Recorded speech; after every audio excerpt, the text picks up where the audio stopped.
Warning: Copyright disclaimer. Under Section 107 of the Copyright Act 1976, allowance is made for fair use for purposes such as criticism, comment, news reporting, teaching, scholarship, and research. Fair use is a use permitted by copyright statute that might otherwise be infringing. Nonprofit, educational, or personal use tips the balance in favor of fair use.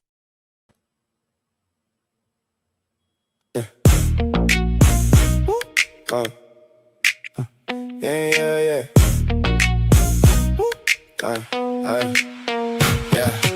June 19, that day got away. Chains fell off, don't rewrite the date. Foundation of Black American pride on the plate. Bloodline stories, we don't trade the gate. On flag wave, let it ride in the wind. Red, white, blue, that's where we begin. Not your remix, not your borrow spin, it's our legacy.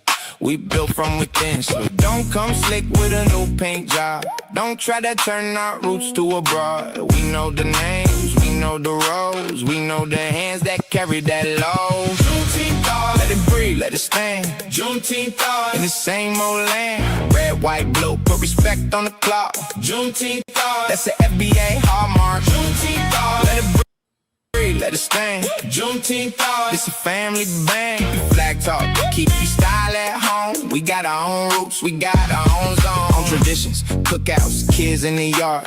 Old songs running, memory hard. Names passed down like a flame in the night. We don't need permission just to say what's right. I love the kinfolk, love the line we trace. Love the sweet tea and the earned out grace. But if you hear, respect the frame. Don't step on the day, don't change the name. It's bigger than trends, bigger than waves, bigger than a post in a costume parade. This is a marker, this is a key, this is a claim to our history.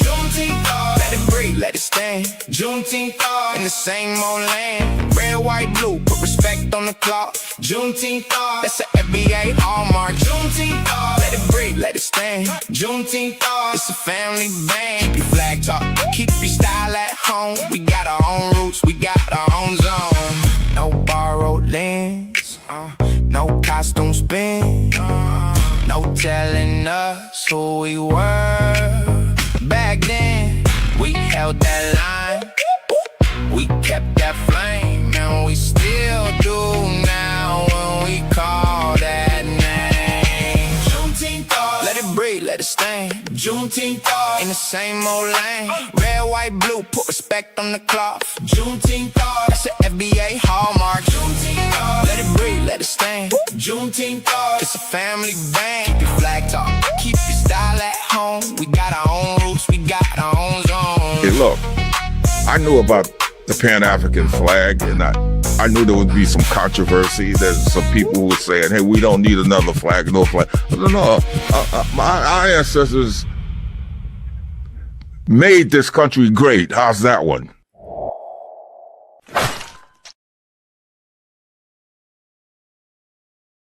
What it do, family and friends? Welcome back to the Church of Black Power. If you're not subscribed, go ahead and hit that subscribe button along with the notification bell so you can be notified whenever videos like this drop.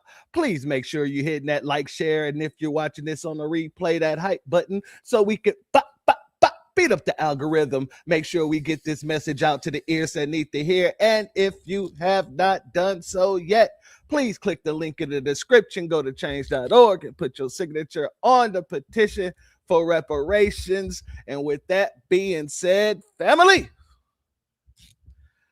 I want to wish you all a very happy Juneteenth.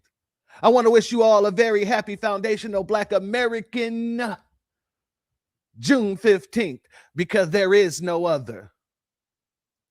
FBA is Juneteenth and Juneteenth is FBA. Let's not allow anybody to put a wedge in between those two things, because there is no way you can do so and it still be Juneteenth. Oh, but they try, family. Oh, they try, and they try hard as hell. But you know how we get down. We shut it down left and right. You know, it's funny to me.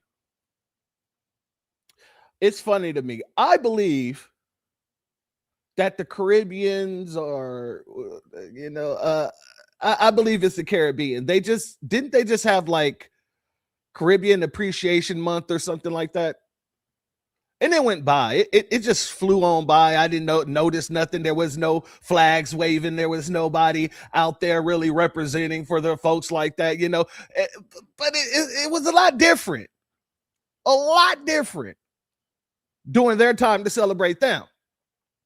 And now it's our time to celebrate us. And this is just a day. And here come everybody wanting to participate all over again. I thought y'all had black fatigue. I thought y'all was doing what the Nabiscos were doing and saying that, you know, black folks, this is the reason why, you know, nobody likes us. Just a few days ago, many of these folks was running around here speaking as if we're the problem. But now you want to be a part of a holiday that celebrates the problem? Make that make sense. Yeah, we're going to have to touch on some things here today, family. We're going to have to touch on some of the disrespect. And we're going to have to touch on some of the reasoning behind why you're not going to be able to co-opt a holiday that belongs to us. Or anything that belongs to us. And yes, they had a full damn month. Ain't seen not one person coming out representing for their people all throughout that month. No flags waving all throughout that month. And I deliberately waited. I didn't say nothing about it because I wanted to see who was going to genuinely get out there and start representing for them. I didn't see anybody. Did you? I mean, different areas, different regions, maybe. I just know around here, I didn't see nothing. Now, maybe in different areas, y'all may be able to tell me what happened in New York, what happened in Virginia, what happened in Florida. But I can tell you, around me, out here in Texas, I ain't seen not one damn thing. Not one person waving a flag.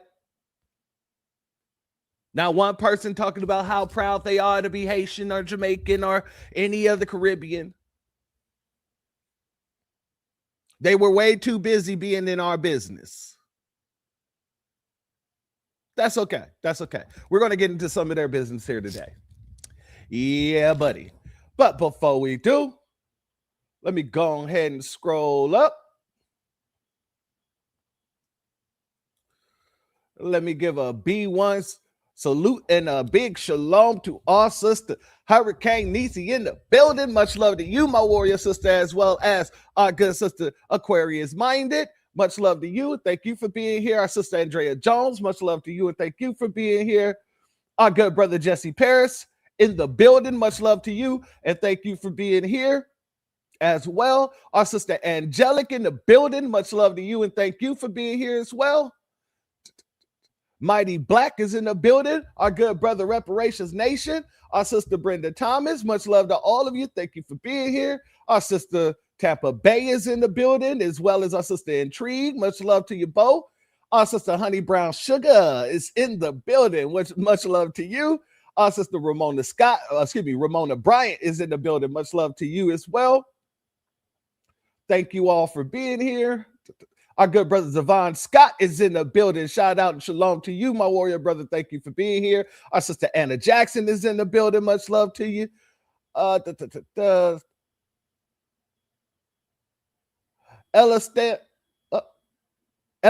in the building. Much love to you, my warrior sister. Thank you for being here as well. Douglas, excuse me. Douglas Seville in the building. Much love to you and thank you for being here. Want to make sure we get through. Our sister Patricia A. Jones, as well as our good brother Black RU in the building. Much love to you guys. Thank you both for being here as well. Our sister C. Phillip Davis is in the building, as well as our good brother Rashad Wallace.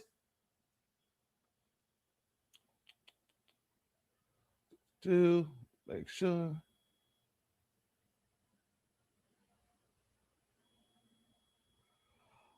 Cherie in the building. Much love to you, my sister. Thank you for being here, as well as Southern Breeze.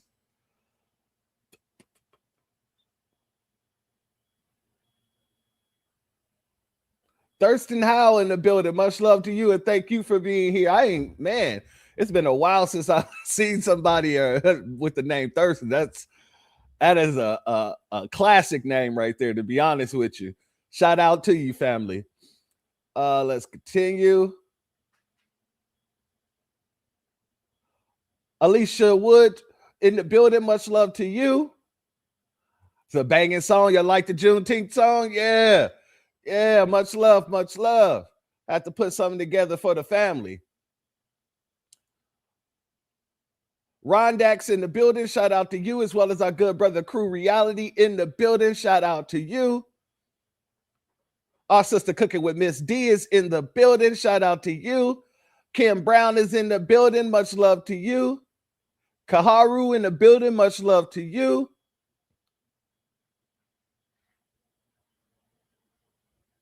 Make sure we got everybody. Our good brother John Son is in the building. Much love to you, my warrior brother. And it looks like we got everybody. Our sister M. Flower Noah in the building. Much love to you. And our brother Terrence is also in the building. Shout out to you. Pink Blue is in the building. Shout out to you. Our sister Tasting Teas with Tony, as well as Nina C, is in the building. Shout out to you both. A B1 salute to our sister Hurricane Nisi for the super chat. Your donation is blessed tenfold, and I appreciate your contribution. As always, my warrior sister. Church, you scheduled this live for 4:30 a.m. I did not mean to schedule it for 4:30 a.m. It was supposed to be p.m. And then something just told me to go in and check it earlier today while I was out. And I was like, okay, let me go ahead and just look and make sure I put the right time. And sure damn enough, something in my soul must have told me, hey, man, you know you put the wrong time, right? Because it was just eating at me. It was like just scratching at the back of my neck. And I was like, all right, let me go and just check to be sure. I'm glad I did. So, yes. Thank you, Miss Nisi, for pointing that out. And thank you all for putting up with the wrong time frame there. Much love to you, my warrior sister. Shout out to our sister Black Spider in the building. Much love to you, my warrior sister Queen. Our sister Priscilla A. Jones Priscilla Taylor in the building. Much love to you. We all make mistakes. Shout out to A. Jones in the building. Don't judge me. Shout out to Mr. Fireworks in the building. Oh, your birthday Monday. Well, happy early birthday to you, my warrior brother. I hope it's all that you would like it to be, plus more. Shout out to Rashima Rice. Much love to you, and thank you for being here, my sister. And thank you for your super chat. Your donation is blessed tenfold, and I appreciate your contributions as always. Shalom to you as well, family. Much love to you. Our good brother Damien Reeves in the building. Black FBA Butterfly is in the building. I love that, FBA Butterfly.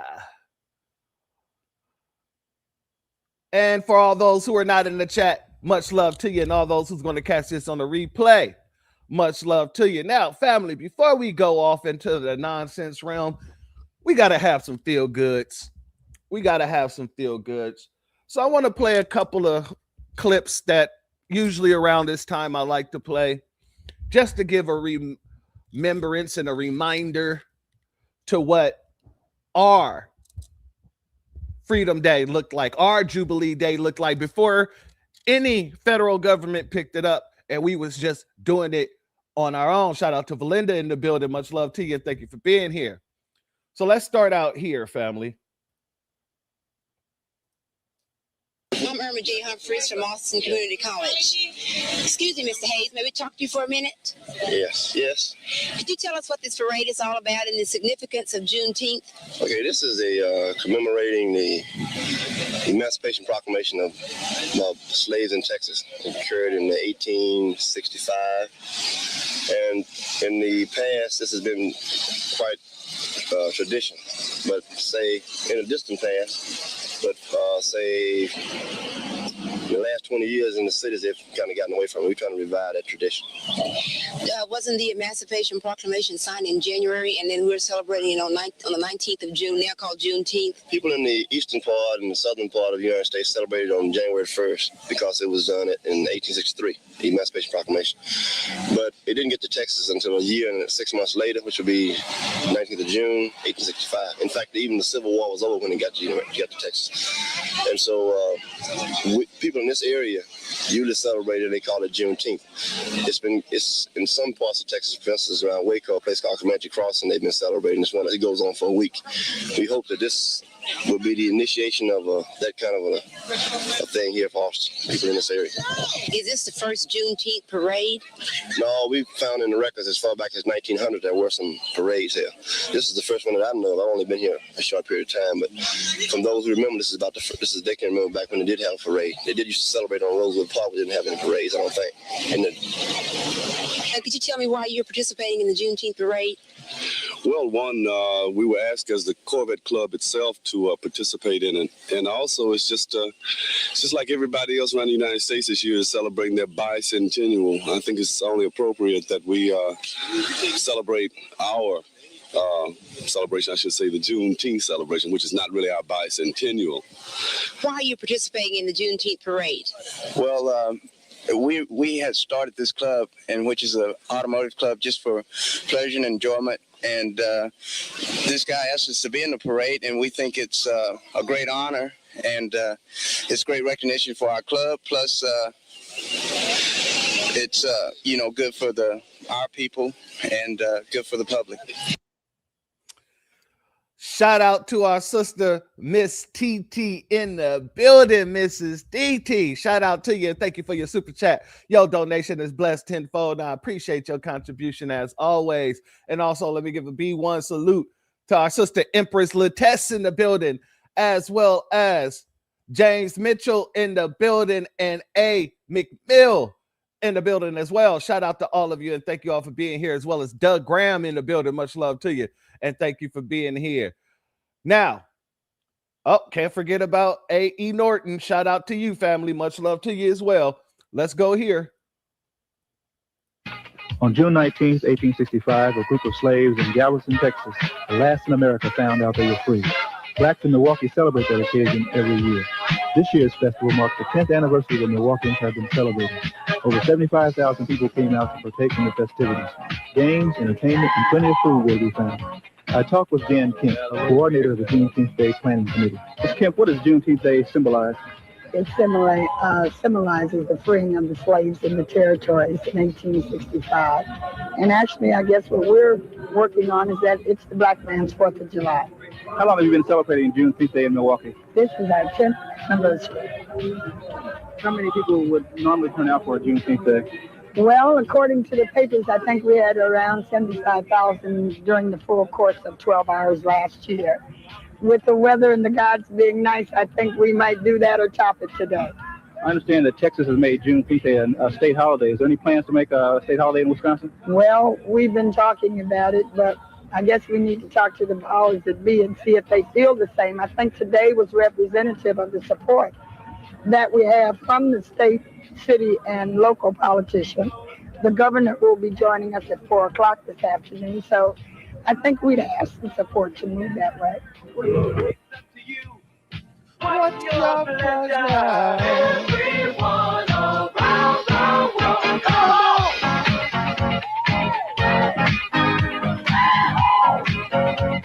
It's a celebration.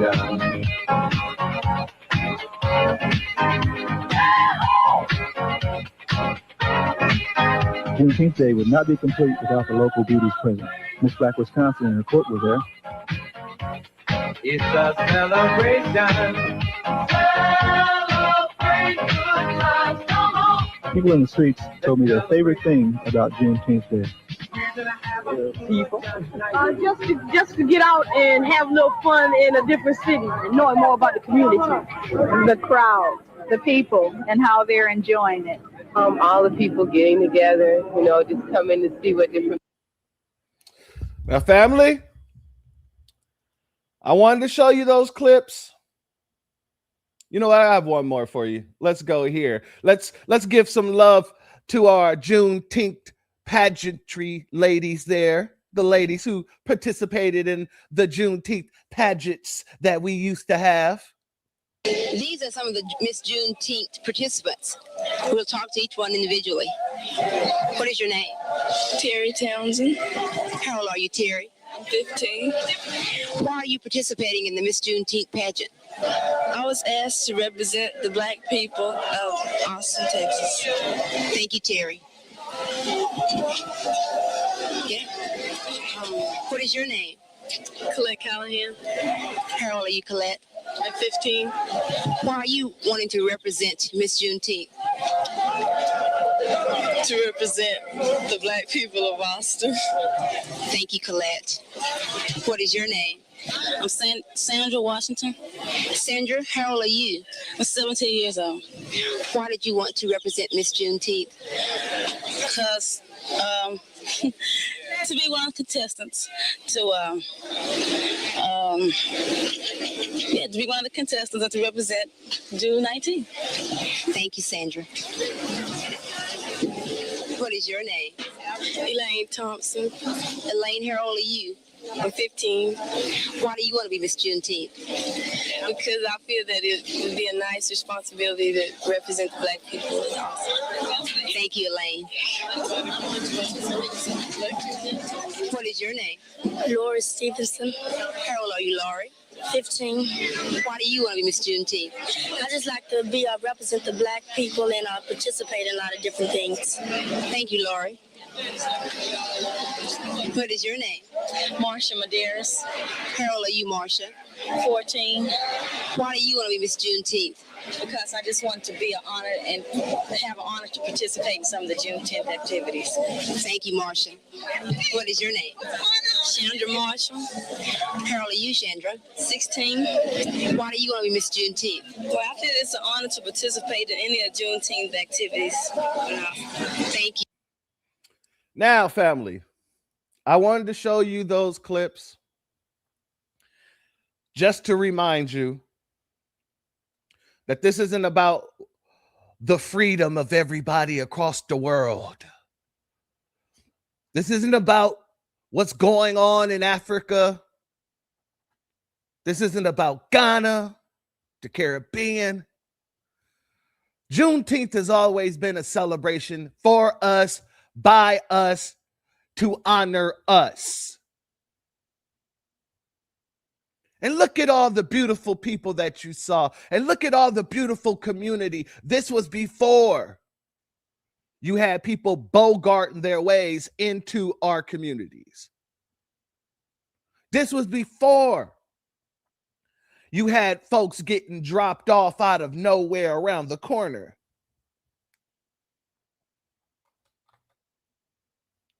We know what Juneteenth represents because it represents you. It represents me. It represents our ancestors. It represents things that we had to do to gain that freedom, the people we had to lose in order to gain that freedom, the people who had to fight and survive and sacrifice everything to get what nobody believed was going to come to us. So when we talk about Juneteenth, I don't give a damn what anybody has to say. It's not about you, and it will never be about you, and it can never be about you because you don't have the willpower to make it about you. Because if you did, you would have your own Jubilee days where you come from. If it was so easy to be like Mike, y'all would have been Mike Jordan already. If you guys don't follow, and I got to give a shout out to our sister Brooke and our good brother, President Divine, and our good sister Keisha, aka K Fighter.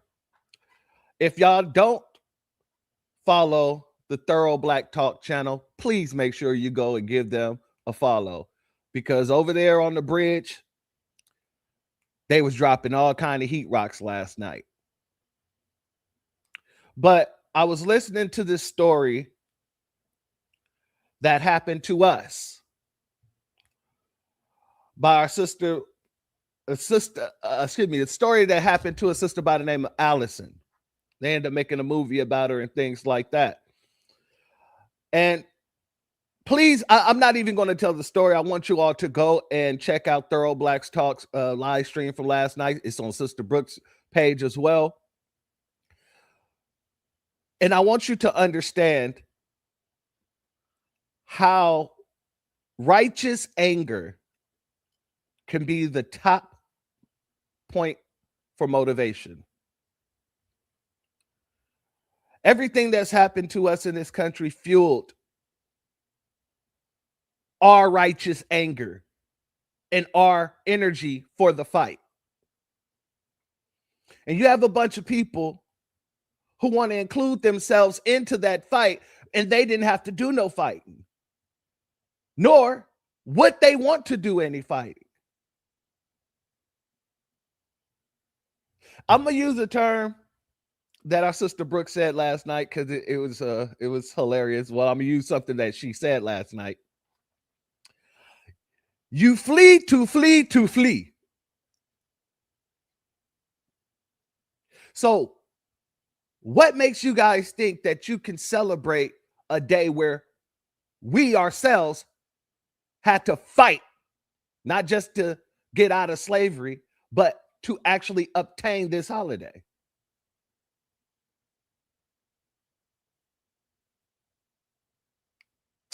I want to play this clip. I want to give a big shout out to Galveston, Texas. You know what? No, let's do that in a second. Let me go here first because I want to show you some of the difference in the representation of how Juneteenth is being presented at this point in time. And even when trying to correct these people, you have people playing with kid gloves on. And I'm going to show you the difference between playing with kid gloves and punching with boxing gloves. Let's go here. As people seek to commemorate Juneteenth every year, it's natural to want to have a symbol of the holiday. Many people choose the Pan-African flag, but that's not the best choice. It is a symbol of solidarity and unity for Africans across the globe. It should be flown, honored, and celebrated. The Pan-African flag should not replace the Juneteenth flag. There's a star in the center that represents Texas, the Lone Star State where enslaved people first heard of their emancipation on June 19, 1865 in Galveston. There's also a starburst, which is a nova, and it symbolizes new beginnings for Black people. There's a curved line in the middle of the flag, which represents new horizons of possibilities and an expansive future after emancipation. Lastly, the colors are significant. The deliberate use of the colors of the U.S. flag on the Juneteenth flag asserted that Black people are true Americans and resisted assumptions that they are somehow un-American or less American than white people. Happy Juneteenth. All right, family. Now let me go ahead and call out the chicanery, the bootlick, the tap dancing that was just done here. Like I said, even when trying to correct these people are trying to do it with kid gloves. And I'm about to explain to you, we're going to run this back and slow cook this. We got to put it in the crock pot. Let me go ahead and pressure cook this real quick. Let's go. Wait, before we do, let me give a B1 salute to Miss Vita. Much love to you, and thank you for your super chat. Your donation is blessed tenfold, and I appreciate your contributions as always, family. And let me also give a B1 salute to our good brother, Drew Laston. Much love to you, my warrior brother. Thank you for being here, and thank you for your Cash App donation. Your donation is blessed tenfold, and I appreciate your contributions as always, my warrior brother. And I don't see them in the chat, but I know that they're watching because they have already shared this. So shout out to our good brothers Iron Will and our good brother Black Truth United. Much love to the both of you as always. Now, let's slow roast. Let's get it in. As people seek to commemorate Juneteenth every year, it's natural to want to have a symbol of the holiday. Many people choose the Pan-African flag, but that's not the best choice. Now, not only is it not the best choice, it isn't a choice at all. Let me say that one more time. Not only is it not the best choice, but it isn't a choice at all. Shout out to my good brother Wild Williams in the building. It is a symbol of solidarity and unity for Africans across the globe. It should be flown, honored, and celebrated. No, it should not. Why? Because it doesn't exist anywhere else across the globe. Show me anywhere right now outside of America where all of these countries are getting along waving the Pan-African flag. Show me. Show me in Africa where all 54 countries have come together and waved the African flag.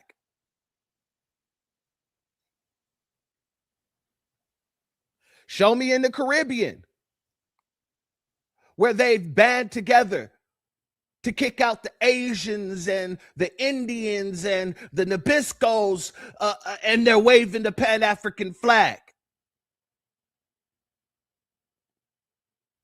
You see, they use this nonsense to try to make us honor things that isn't shown anywhere but in America, because that was the only place that you had Pan-Africanism. And I said had because that ideology is dying quick and fast.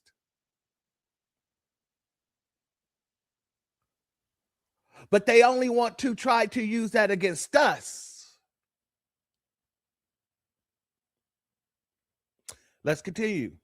And celebrated. The Pan-African flag should not replace the Juneteenth flag.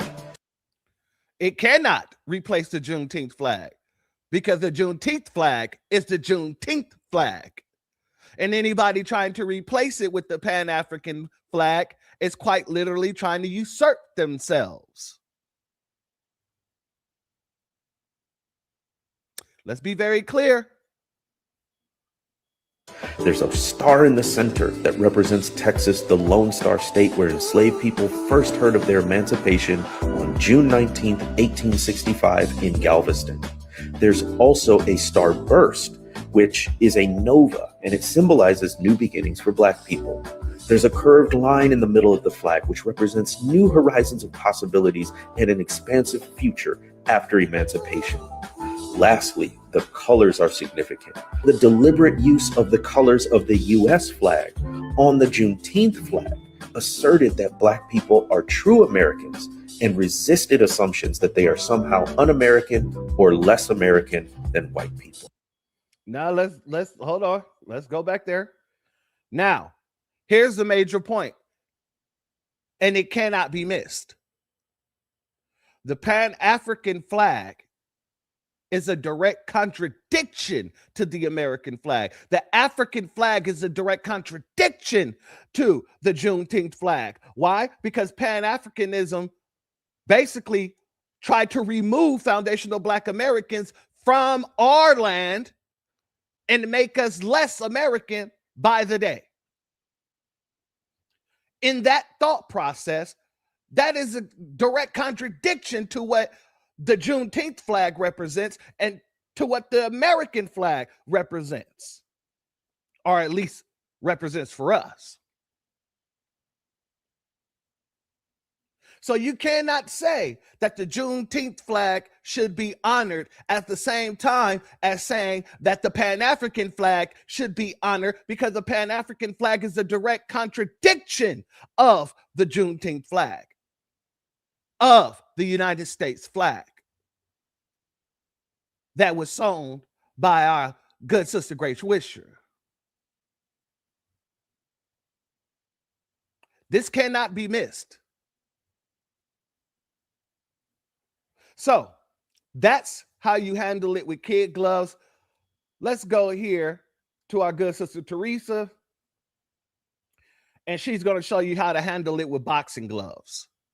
Juneteenth is coming up, but there's a big problem because most people think Juneteenth colors are red, black, and green. But that's not Juneteenth. That's Pan-African. And I know this might sound wild, but stay with me because by the end of this, you're going to look at Juneteenth completely different. Juneteenth is not an African holiday. It is an American holiday. It is the day that enslaved people in Galveston, Texas found out they were free right here on this soil in this country. And Juneteenth became an official United States federal holiday in June of 2021. So Juneteenth actually has its own flag, and most people have never seen it. It's red, white, and blue with a star in the center and a burst around it. The star has a dual meaning. One, it represents Texas, the Lone Star State, and it also represents the freedom of foundational Black Americans across all 50 states. And the burst around it represents a new beginning, the birth of a new day, and a fresh start for newly freed people. The same colors as the American flag, because the message is clear. Our freedom is American history, not borrowed from somewhere else. A foundational Black American who is a community organizer and activist named Ben Haith designed the flag in 1997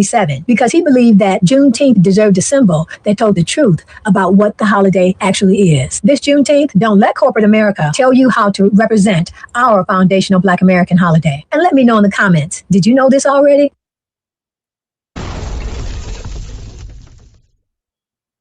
Shout out to our good sister. And as I stated, that's how you shut it down. You let them know. You don't go with the M's and ha's and the oh, well, you know, this isn't right. And I know some people want to select this flag. No, you let them know this ain't what this flag is for. The Juneteenth flag is a Juneteenth flag, and the scam African flag is a scam African flag. And that's that.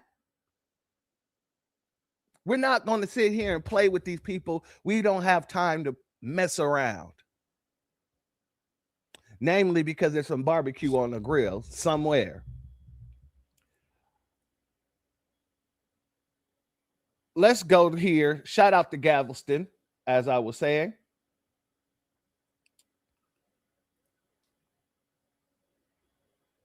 Well, today is Juneteenth, and it originated, did you know, on Galveston Island. That's where freedom was first announced to enslaved African Americans back on this day, June 19th. Hold up. Let me pull this down for a second. What is going on? See, they always do something. They got to do something. Almost every broadcast, they got to do some sort of sabotage. All right, let's go here, family. Juneteenth, and it originated, did you know, on Galveston Island. That's where freedom was first announced to enslaved African Americans back on this day, June 19th, 1865. Jade Fleury has been on the island this morning taking a look at the unique history. So Galveston is the birthplace of Juneteenth, and right now we are at the Absolute Equality mural on the Strand, and this is one of many historical sites that people can visit for the Juneteenth Freedom Walk. And with us this morning, we have Sam Collins, a professor and historian. Happy Juneteenth and good morning. Happy Juneteenth. So glad to have you here at Ground Zero, the birthplace of Juneteenth. And can you talk about the significance of Galveston? Why is this area so important when it comes to this holiday? Yeah, the southwest corner of 22nd and Strand is where the Juneteenth story began. So it's one of the most historic locations on the island and in Texas, if not the country.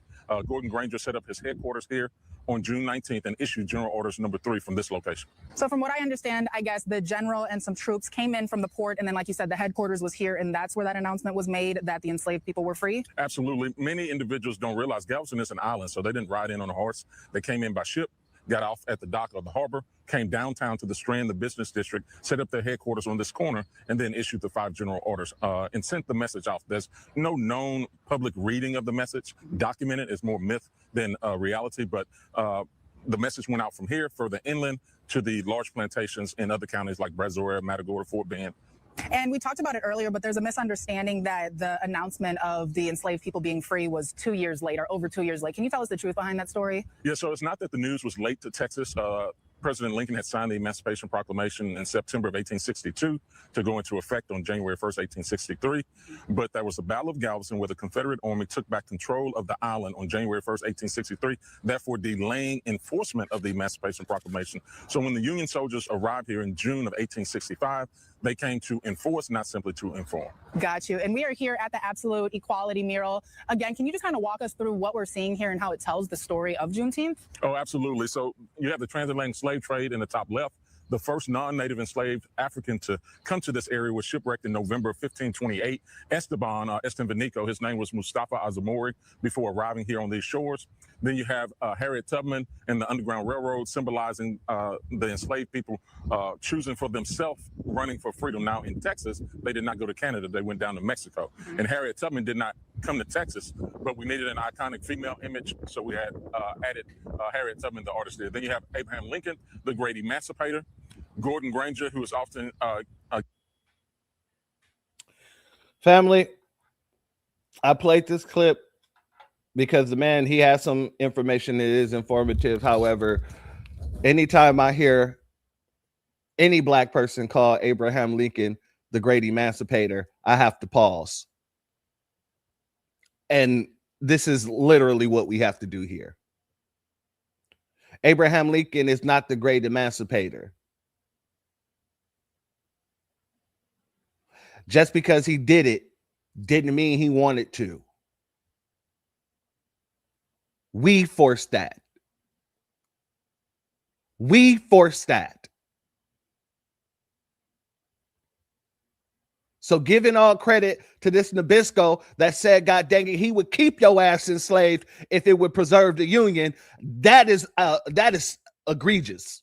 It is 100% egregious.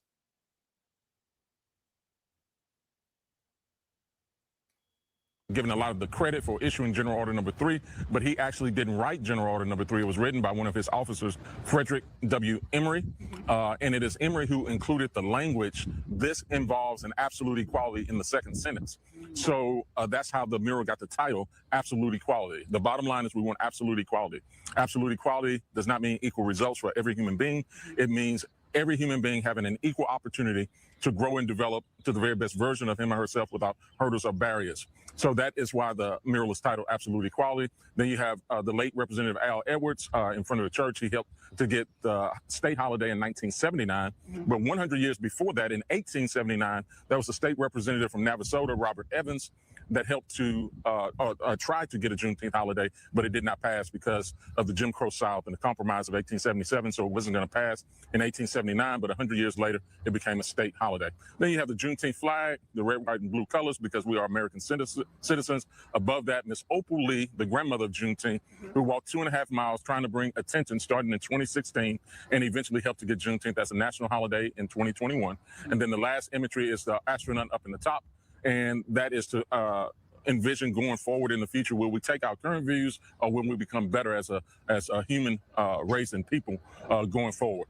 It's really such a beautiful work of art. Like I said, like earlier, just it really tells the story. Yeah, so we've transformed this southwest corner of 22nd and Strand to an outdoor classroom that's augmented reality with an app, Uncover Everything. When you point it at the mural, each large circle has a video that goes along with it. So that helps to teach this history also. And do you think there's anything else that people may misunderstand or that's misunderstood about this holiday, Juneteenth? Yeah, some think it's a made-up holiday that is in competition with the 4th of July, but all holidays are made up. Before they were on the calendar, somebody had to make them up. So it's not in competition with the 4th of July. The 4th of July celebrates the freedom of our country. June 19th celebrates the freedom of the former enslaved people. So these two freedom holidays should be celebrated by all Americans that love freedom. All patriots, all freedom fighters should embrace both, not in competition, but in collaboration. And that part I will agree on. I will agree on that. Everybody should celebrate both Juneteenth and the 4th of July as days of freedom. And we're actually going to be doing a broadcast on that as well, the 4th of July, and whether or not foundational Black Americans should celebrate it. Spoiler alert, yeah, we should. However, I do agree. But in the very same way that you're not going to go to no 4th of July festival waving a Caribbean flag. You're not going to go to no 4th of July festival waving no African flag. In the very same way that you would not disrespect the 4th of July by doing so,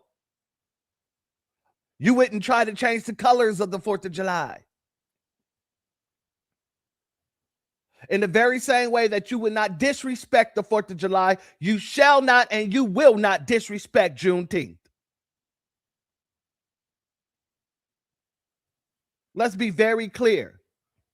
Nobody tries to change the colors of the 4th of July. It's going to be red, white, and blue, which represents America. Juneteenth represents America as well. The colors are red, white, and blue.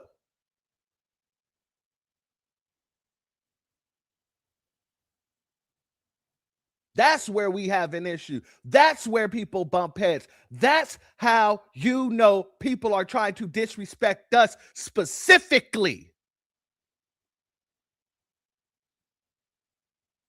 It's not about their hatred for America. Nah, it's about their hatred for Black Americans specifically.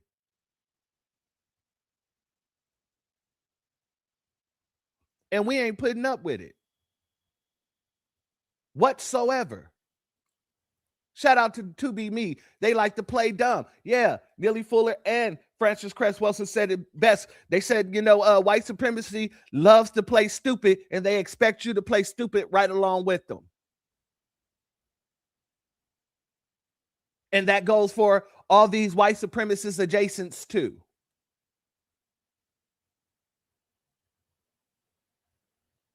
So yes, we don't have a problem with people celebrating Juneteenth as a freedom day.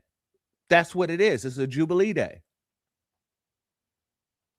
But you will not change what Juneteenth represents, nor will you change who Juneteenth represents. That ain't happening.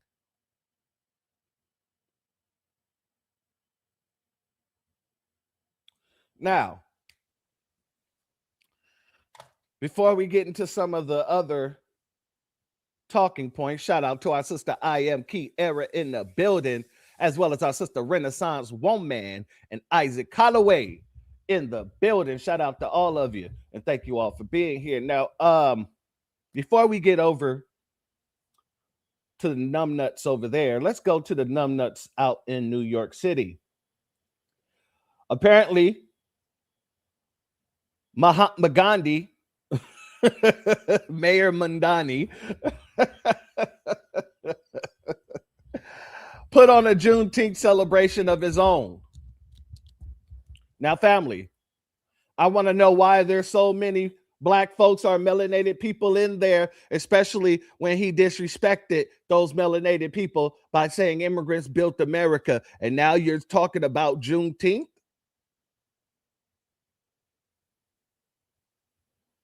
Immigrants built America, but you're celebrating Juneteenth.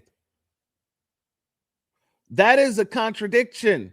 That's an oxymoron.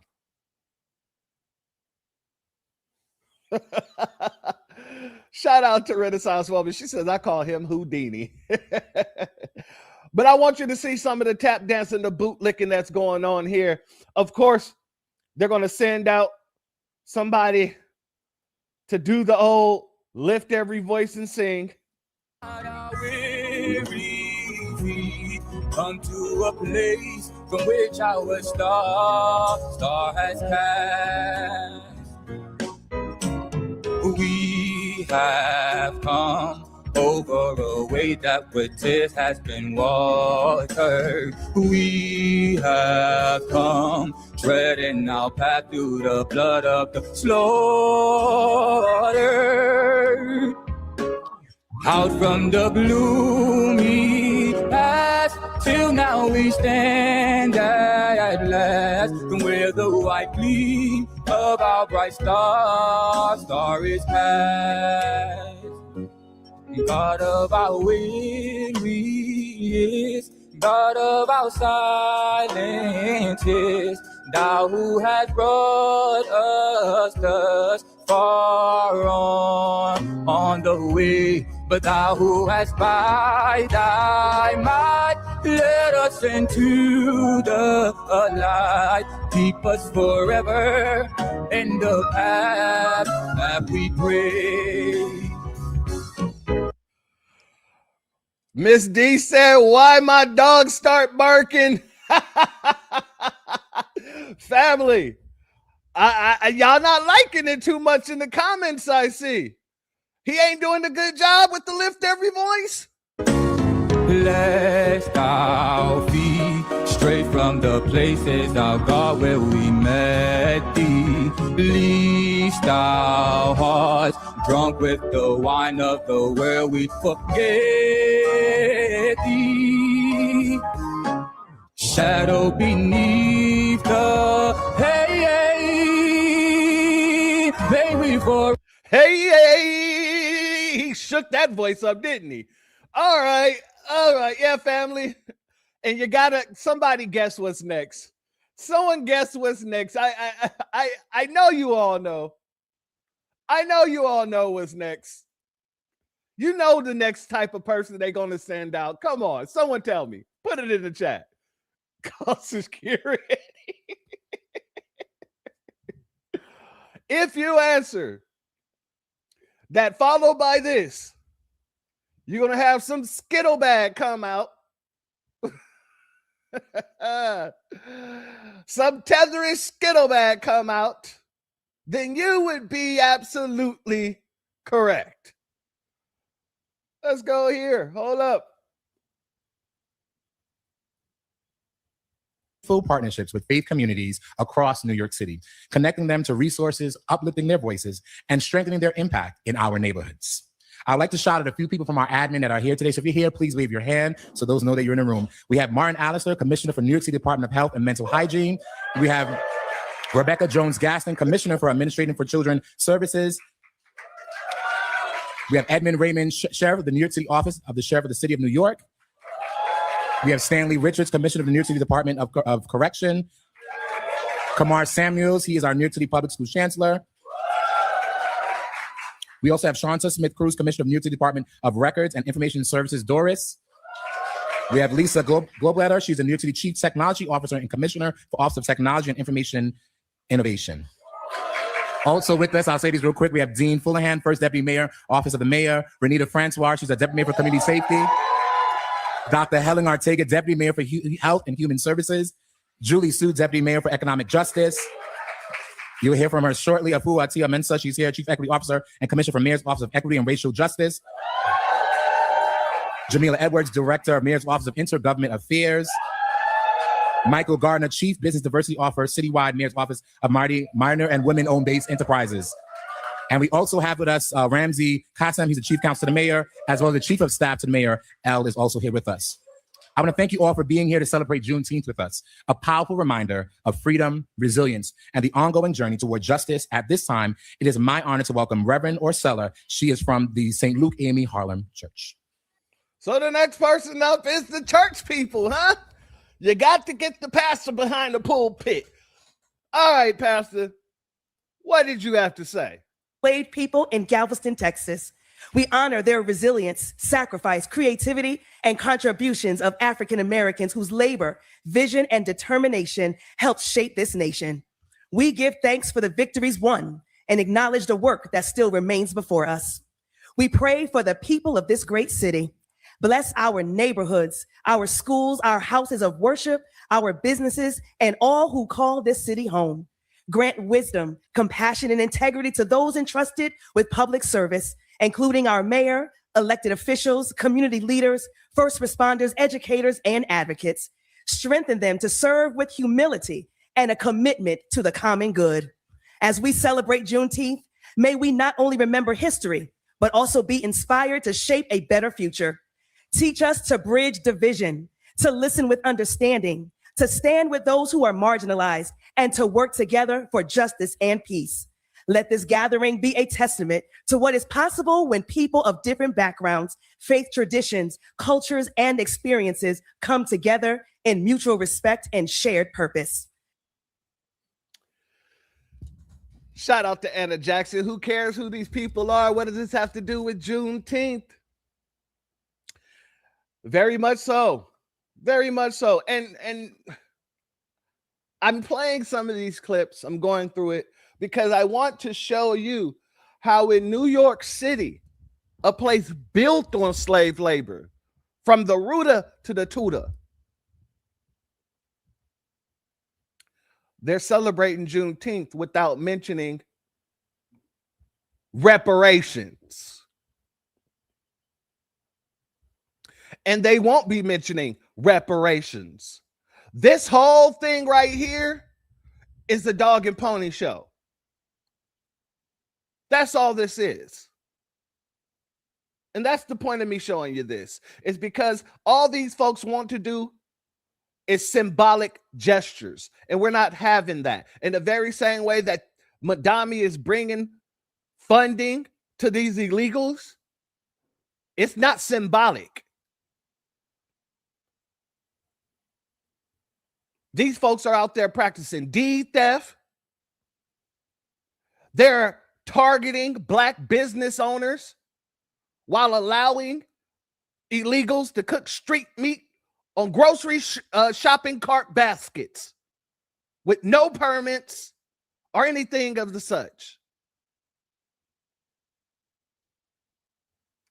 The police is targeting foundational Black American children, men, women, while having to turn a blind eye to all the illegals out there causing trouble. And family, y'all saw how New York reacted when the Knicks won? Did y'all see when they tore up that school bus? There was no police enforcement as they did so. The Popo just sat back and watched it all happen.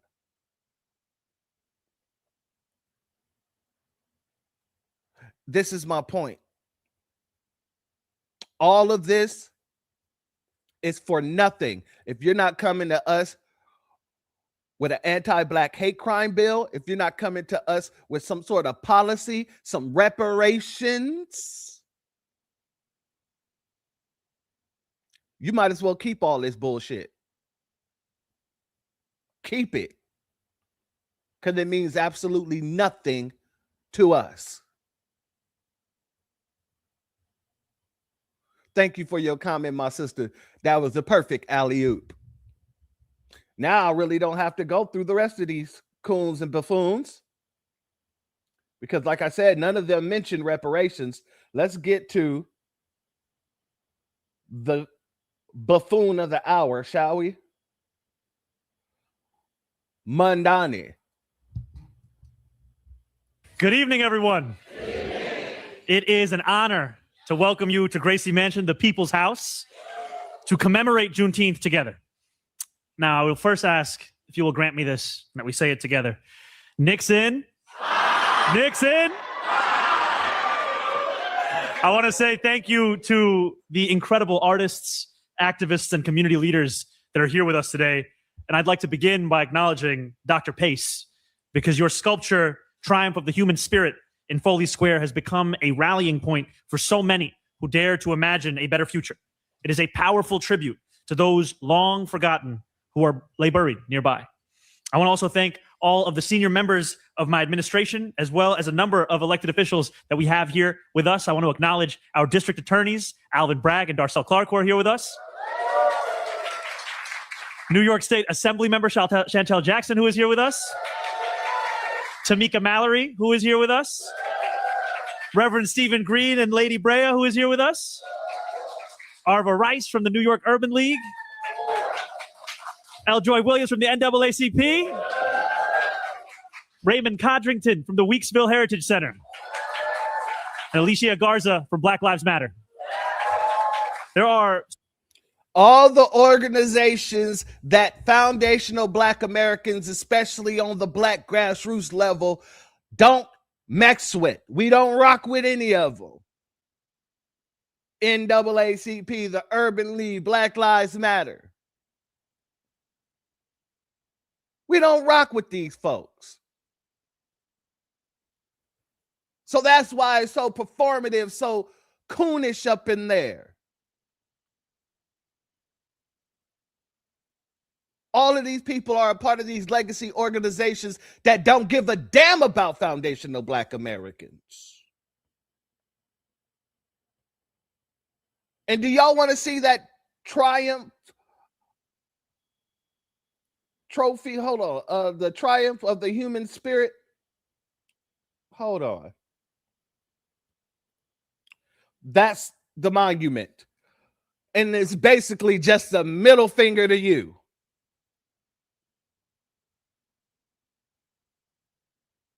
That's the monument that he just got finished praising. And it's basically a middle finger to you.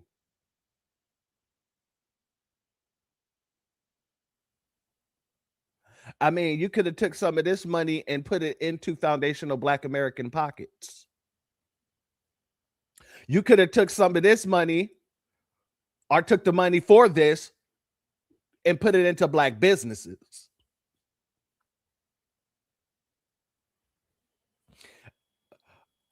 Damon, my brother, I just explained it. It's a middle finger to you. You thought I was being facetious? No, that is a middle finger to you. It is a middle finger to me. It's a middle finger to us. It's a middle finger to our ancestors.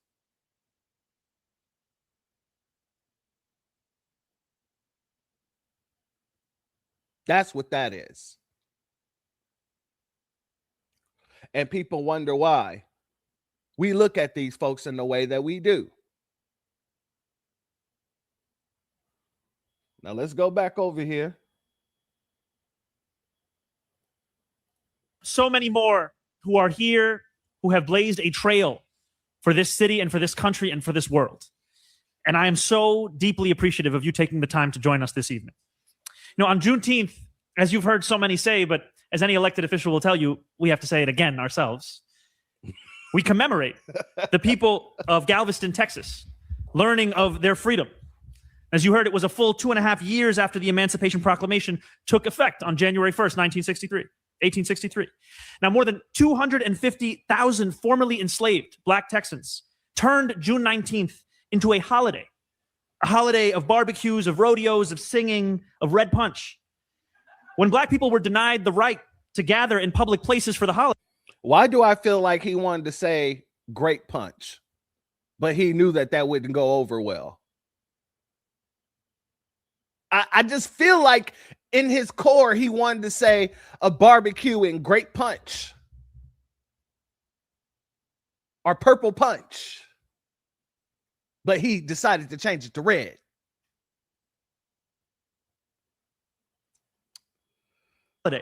They were not deterred. They purchased private tracts of land and turned them into parks where they could gather together. I'm struck by the determined joy this holiday insists on, that even after freedom was delayed time and again, even after rights were withheld and opportunity was restricted, Black Americans still found a way to stand together in solidarity, to create a day of celebration. As we approach the 250th anniversary of the signing of the Declaration of Independence, I'm reminded that the story of American progress has never been a linear one. If nothing else, it has been a story of everyday people continuing to reach for our nation's highest ideals. No matter what adversity lies in the way, no matter how many with power and means strive to keep liberty just out of reach. That story is one that was told here in our city too, in meeting houses and on street corners and dockyards and on farmland. It is not lost on me that we stand together in a house that was built in part by enslaved labor. Nor do I forget that some of my predecessors... No, it wasn't built in part by slave labor. It was built by slave labor. Every aspect of this society, every goddamn institution has some sort of rooting in slavery. What in the hell is this dude talking about? See, that is the disrespectful nonsense that we're talking about. See, he tried to say partial in the very same way that he, in his quote unquote apology, if you guys saw the video that I dropped where Mandani quote unquote, and I'm doing that in air quote, apologize, where he said Black Americans helped build America. No, we built it. The rest of you came to it because it was already built. The rest of you came to it because it was already built. And because they was already offering you a goodie package that they eliminated from us, that they excluded from us.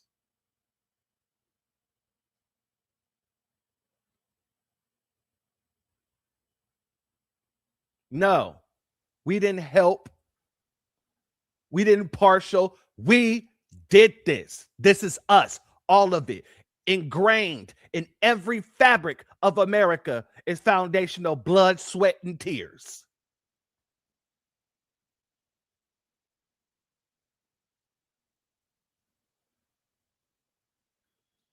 Centuries ago had enslaved people working for them themselves. Our city may have been relatively early to outlaw the practice of slavery, but we benefited from that practice too. It is estimated that approximately 80% of Southern cotton passed through New York. What the hell you mean y'all was the early to outlaw slavery? When you formally outlawed slavery on the books, it was still going on up there. You see, these people think that we don't know shit. That's what this is.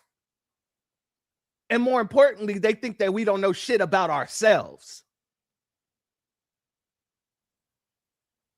And he's sitting in a room full of tap dancing, coon, boot licking summer bitches that's letting them say this crap. And let me get this out of the way for all the people in the room. You's a coon nigga. And let me also get this out of the way.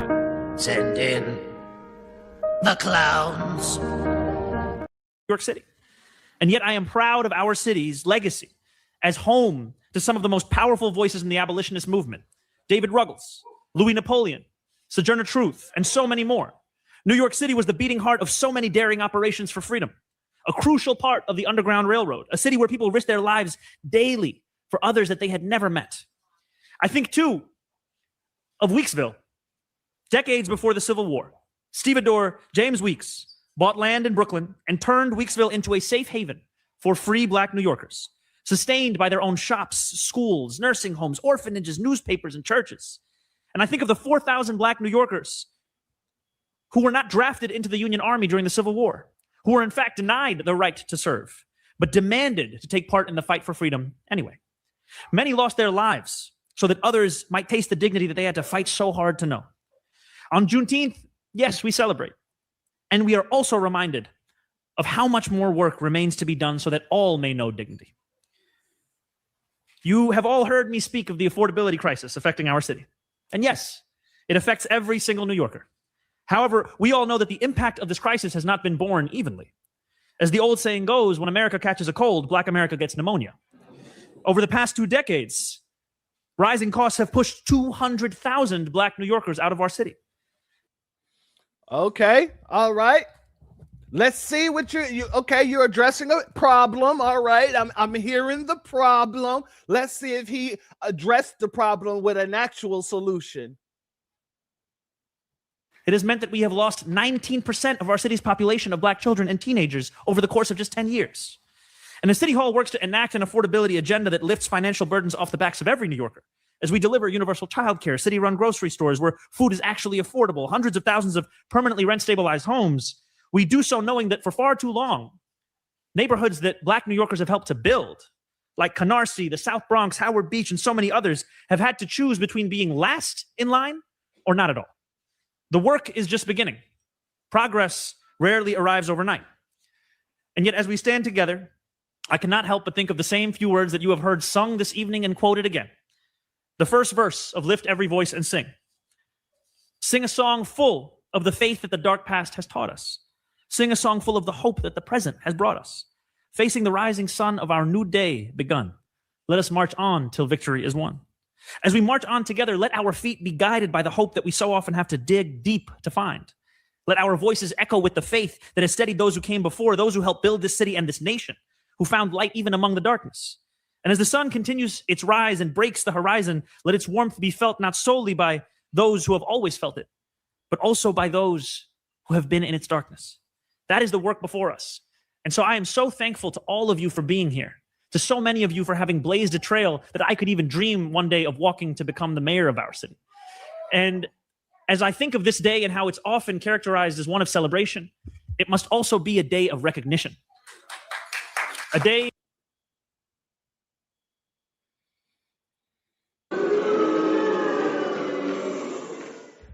Family, can I get some tomatoes in the chat, please? I'm gonna need some tomatoes.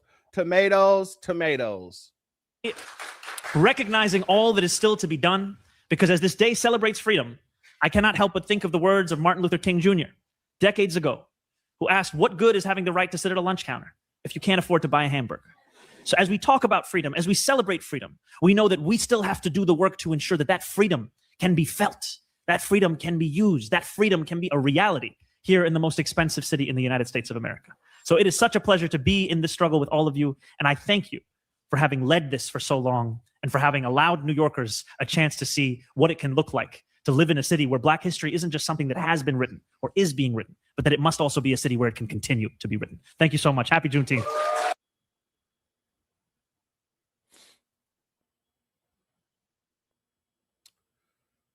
Sit down and shut the fuck up, bitch! Fuck him, goddammit, and fuck anybody with his ass. Nigga, please. Did you hear anything about redress? Oh, yeah. See, he didn't have a problem naming the problems that fall upon foundational Black Americans. He didn't have a problem. No. He didn't have a problem listing all the things that we have to deal with, listing the fact that we're being pushed out of New York and we're being quite literally put on a back burner when it comes to funding and economics. Did you hear him say, so I'm announcing this effort. We're going to be putting X amount of money into foundational Black American neighborhoods to make sure that they can afford to live in a city in which they built.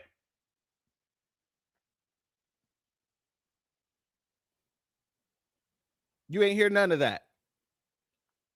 He took a page out of the Obama's playbook. He couldn't sing, so he just reiterated some of the lyrics from Lift Every Voice and Sing. You're the goddamn mayor. And you expect this to be a shout out to the blacks? Because that's what he's thinking. Oh, yeah, I'm going to get the blacks on my side with this. When I said immigrants built America and apologized, they really wasn't rocking with the apology. So this right here, this is really going to get them. With nothing tangible attached to it.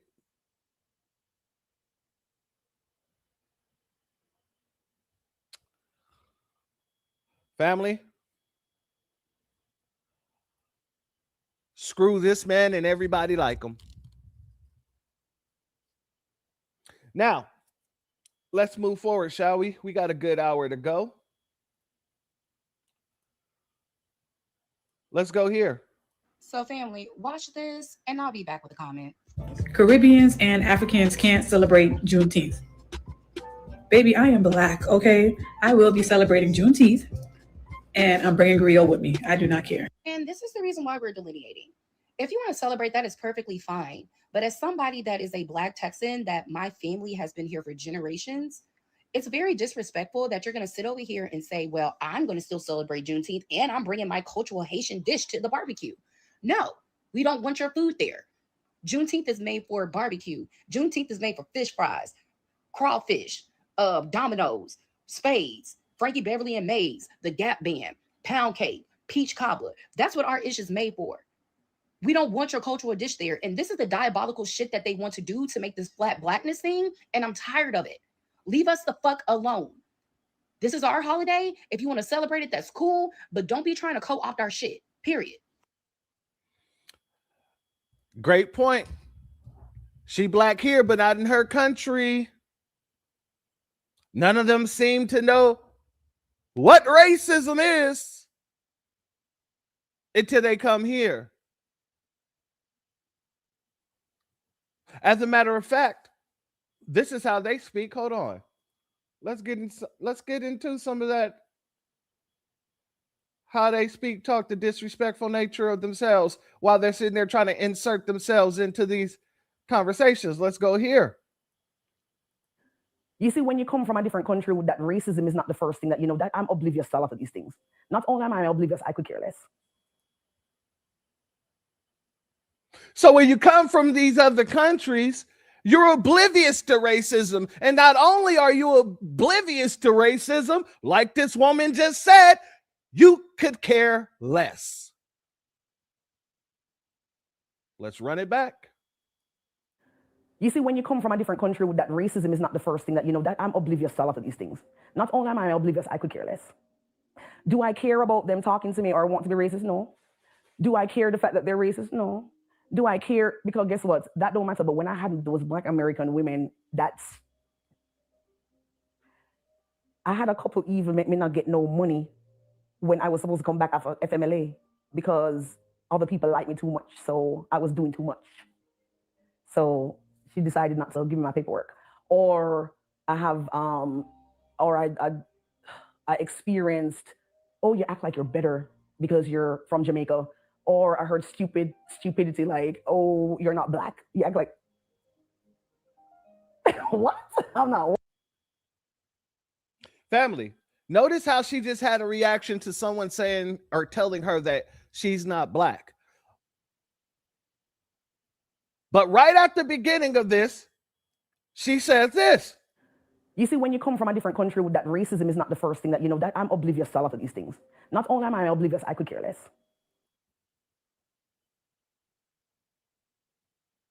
That is in direct contradiction to her talking about they say that she's not black, and she's like, what? Stupidity, like, oh, you're not black. You act like, what? I'm not what? And this is what we're talking about. This is what we're talking about, a straight up disconnect. You want to come here and ignore all the racism towards us, not care about the racism towards us, but then want to turn around and claim to be black seconds after you said you don't give a damn about what happens here. Exactly, my sister, cowardly. But then want to turn around and claim our identity. Exactly, a straight up mop, melanated other person.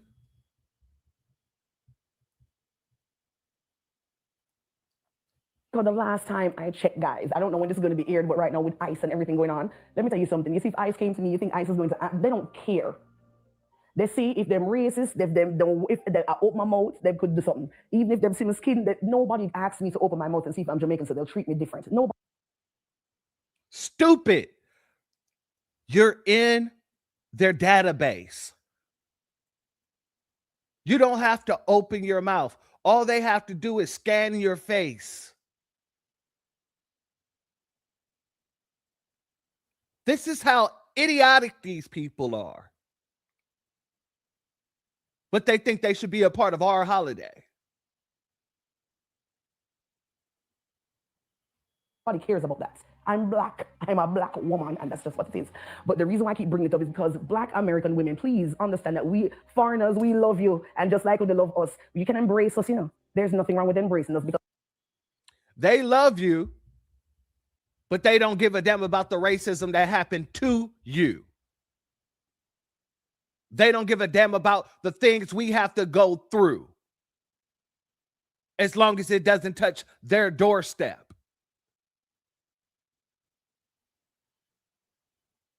Let me remind you. You see, when you come from a different country, that racism is not the first thing that you know. That I'm oblivious to a lot of these things. Not only am I oblivious, I could care less. But she loves you. She wants to accept you. She wants to have your back.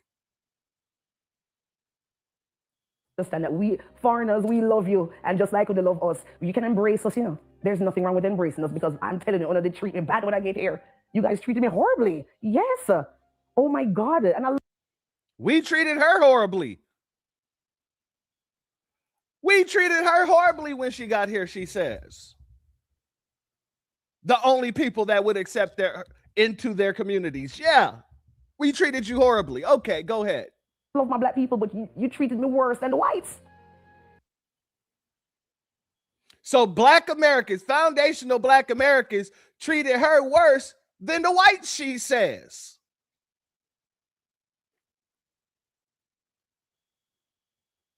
Gotta remind you. You see, when you come from a different country, that racism is not the first thing that you know. That I'm oblivious to a lot of these things. Not only am I oblivious, I could care less. And these are the people who are trying to partake in something that belongs to us. Try to usurp themselves into something that celebrates us. Yeah, no. She find our treatment more of, or our treatment of her, quote unquote, because we don't know if it's true or not. I doubt it. But she look at the foundational black American treatment as worse than the Nabisco racism treatment because she don't even look for racism. She don't give a damn about the racism. You see, when you come from a different country, that racism is not the first thing that you know. That I'm oblivious to a lot of these things. Not only am I oblivious, I could care less. So why do you care so much about what we think and how we move and how we do?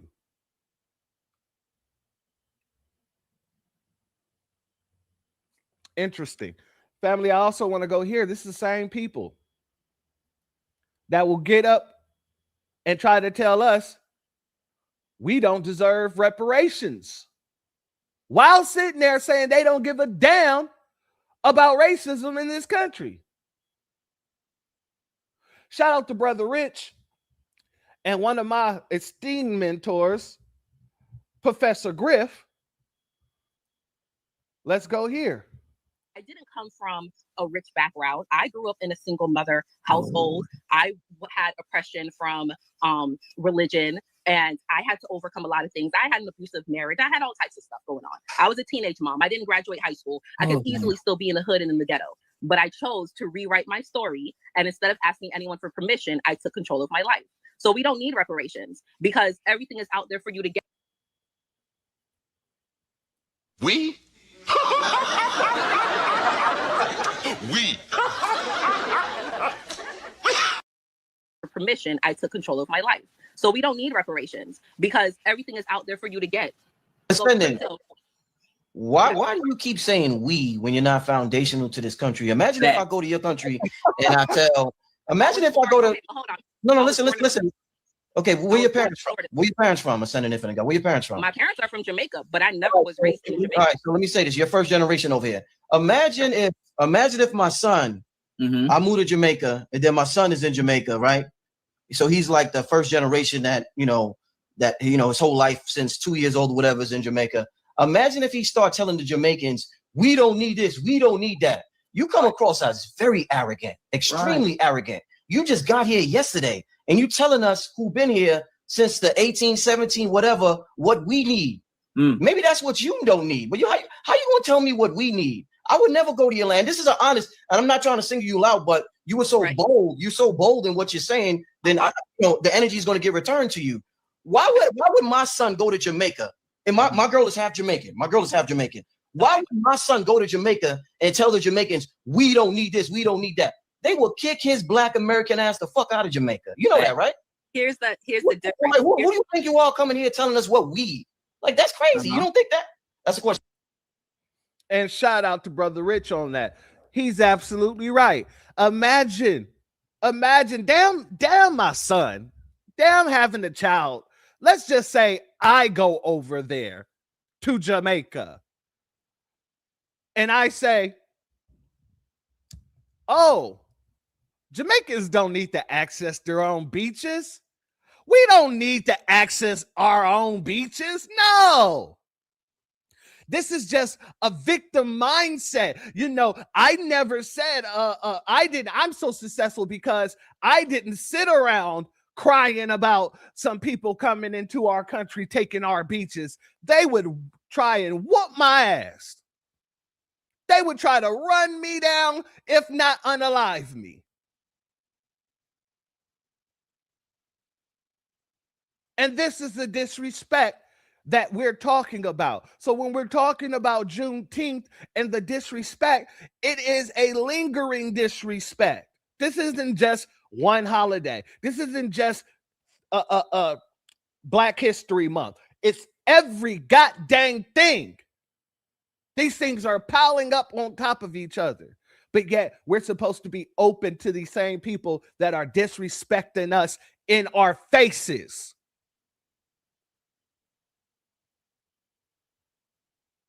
I pass. Double it and give it to the next person. Let's get into some of this disrespect.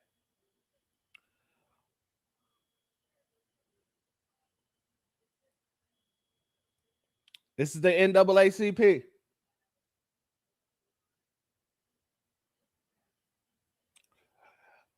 You don't do nothing for Black folk. But every chance you get, you're trying to Africanize Black folk.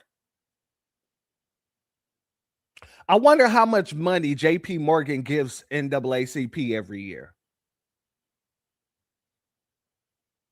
You know what? Let's do that live.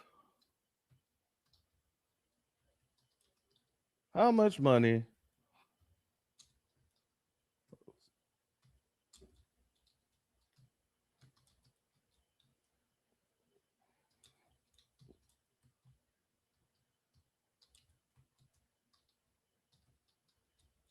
Let's see.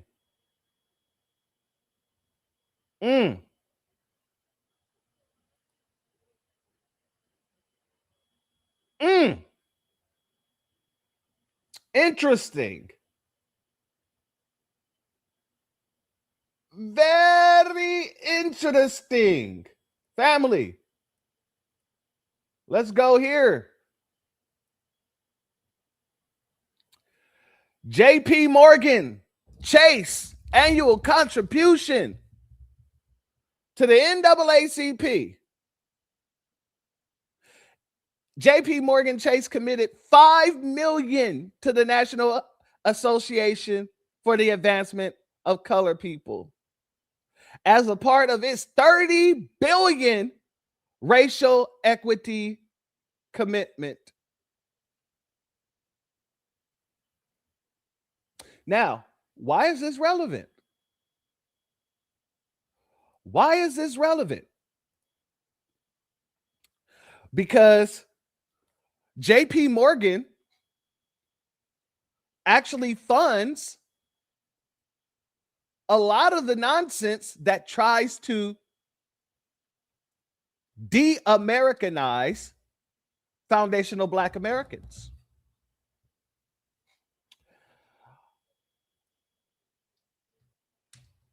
Give me 1 second.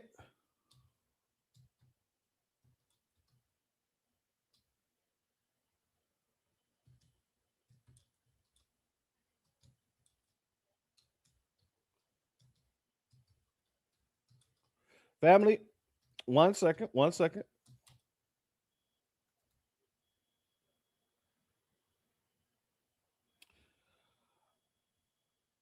Because we're going to have to put some stuff on the table here.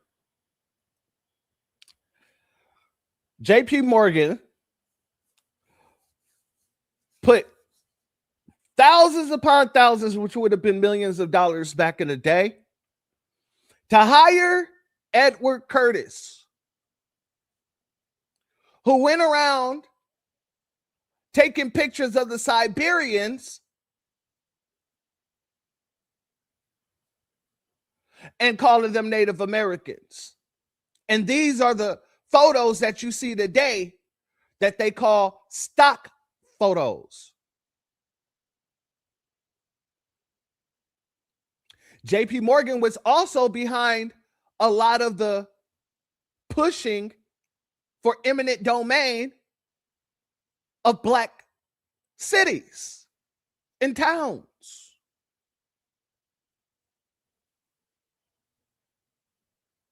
JP Morgan and the Chase Manhattan Group today, let me pull it up. Let me pull it up. I want to make sure everybody knows this.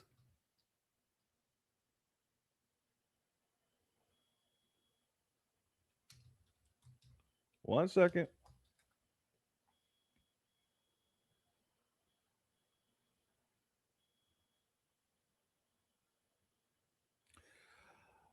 JP Morgan,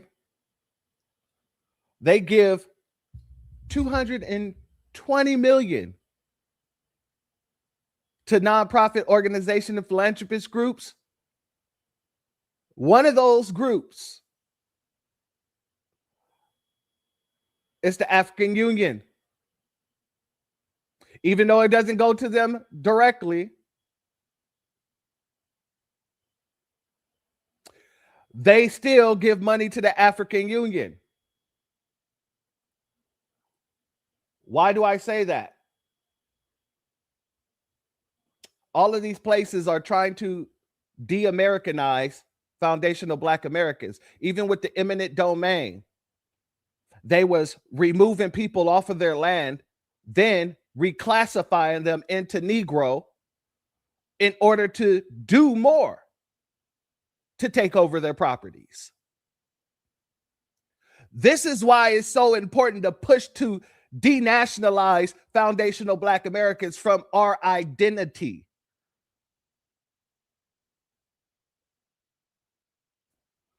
I also want to bring this to light as well.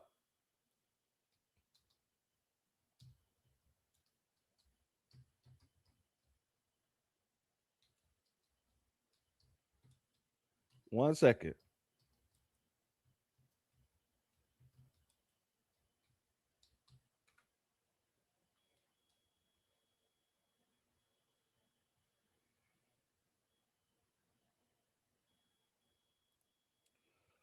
Because the African Union, damn, I can't find that. I'll pull it up for the next one. I'm actually going to be doing a broadcast on the whole situation with Godfrey anyway. But I've come to find that Godfrey and his podcast is damn near funded by the African Union. So when you get all these people going on Godfrey's podcast saying all the nonsense that they're saying about foundational Black Americans, trying to tie us back to Africa and all this other nonsense, that's coming from the same people that JP Morgan has been putting in the pockets, or putting money in their pockets. Do you see how all of this connects, family? This is why they are so gung-ho off of Africanizing Juneteenth. This is why they keep trying to push the narrative that America never loved us, so we shouldn't love America.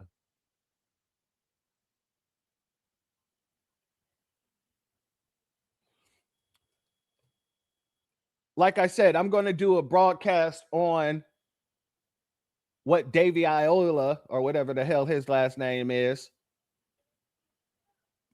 what he had to say, but we're going to do that at a later date because I want to break some things down. But notice, they don't do that when it comes to the Caribbeans. Okay, no, this is Miami, a Walmart in Miami. Do you see them putting Pan-African colors for the Haitian Flag Day? No, you do not.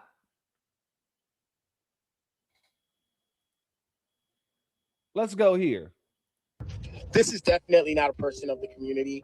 They see the work that we're trying to do to keep the money Black. So I want to shift our attention to Haiti and find out what is the strategy with Haiti. And to empower ourselves by, spending, I've been putting a lot of content on us just growing as a community. What is the strategy with Haiti? Putting money away for Carmelo Anthony, a lot of that stuff, and I've been pissing off. I've been messing with the Hornets' nest, and they're trying to sting me. But right now, Haiti is in crisis mode. Right now, Haiti is in crisis mode. Yeah, man, I'm Teflon over here, so I just want y'all to know, we got to keep pushing forward together. I hope your grandma dies a horrible death. I hope that bitch get. I hope your mom get. I hope your dad get. I hope the worst on your family. I know we're not all gonna like each other. You know what I'm saying? But this is important so that we can protect our children. It is a country in chaos. Haiti has known trouble before, both natural and man-made. But many say this is worse than it's been in decades. This man took to the streets, he says, over unemployment, inflation, and insecurity. The situation has gotten worse week by week. Public transportation is paralyzed. Schools are closed. Businesses are shutting down. Fuel, food, and even clean water are harder and harder to find.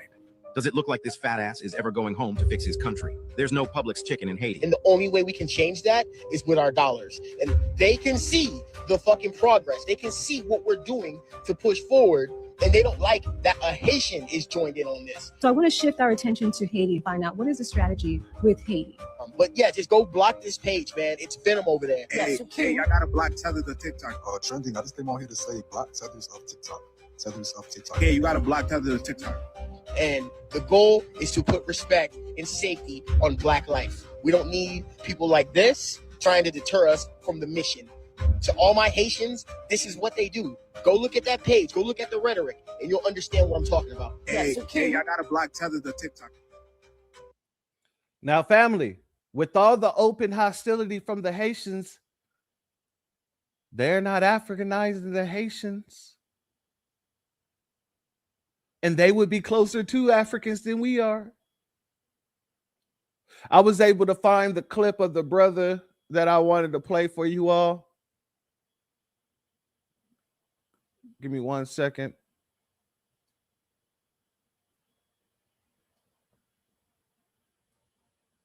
Perfect. All right.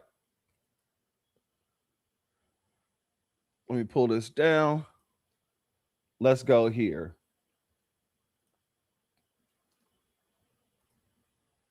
And I'm going to play this again, most likely on the broadcast that I do for David Iola. But this is just to drive the point home. Follow the damn money. Wasn't sitting right with my spirit.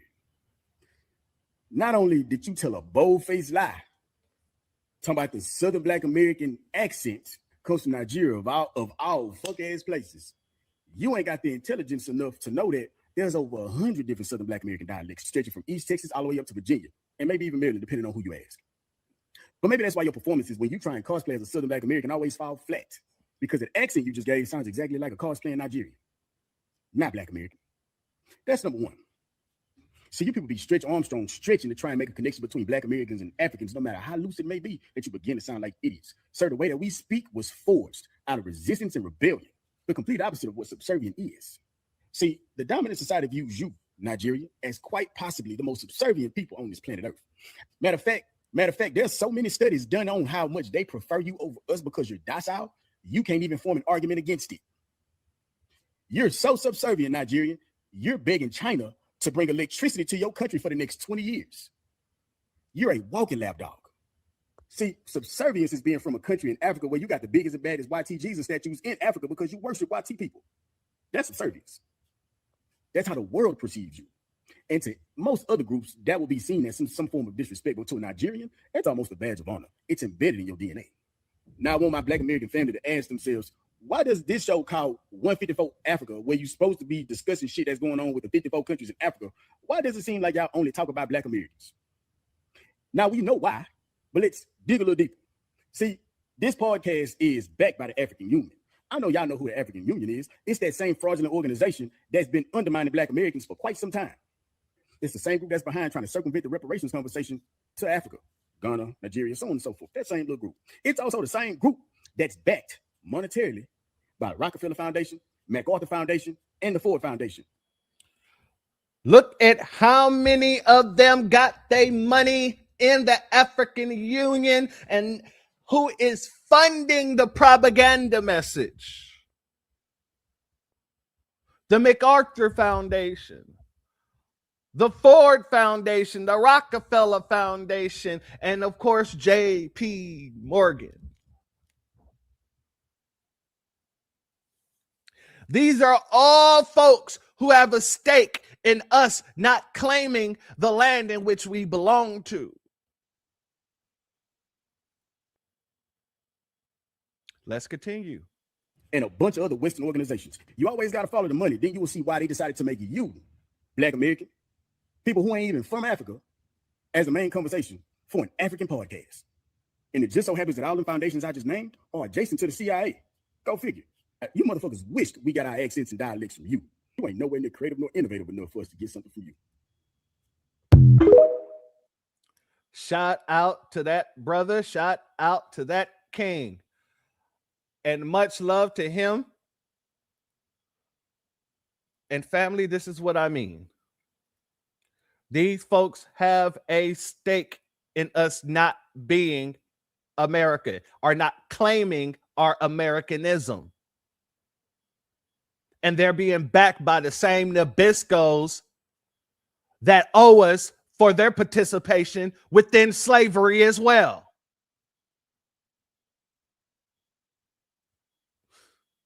This is why you get things like this. A Juneteenth ice cream with Pan-African and Ghanaian colors.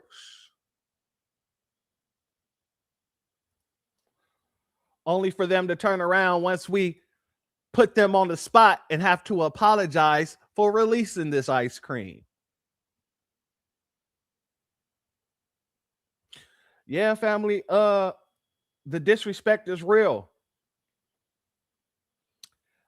This is a Juneteenth celebration at a HEB in Katy, Texas.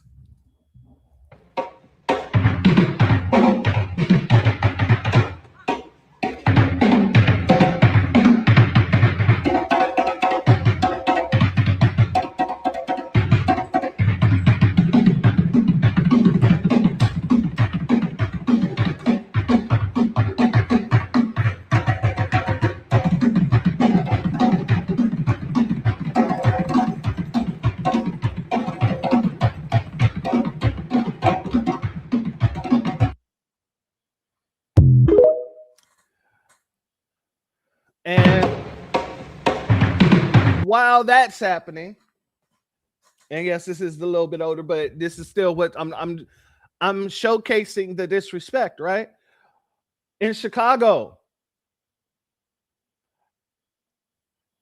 the Daily Center pulled some real disrespectful nonsense.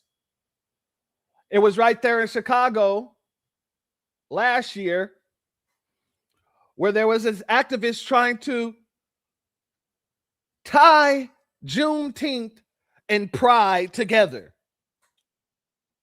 And Sister Jessica, Mrs. Jessica was there. She went the hell off. Another sister was there and went the hell off. I played it here several times on this broadcast on this channel. And now a year later, this is what's happening in Chicago.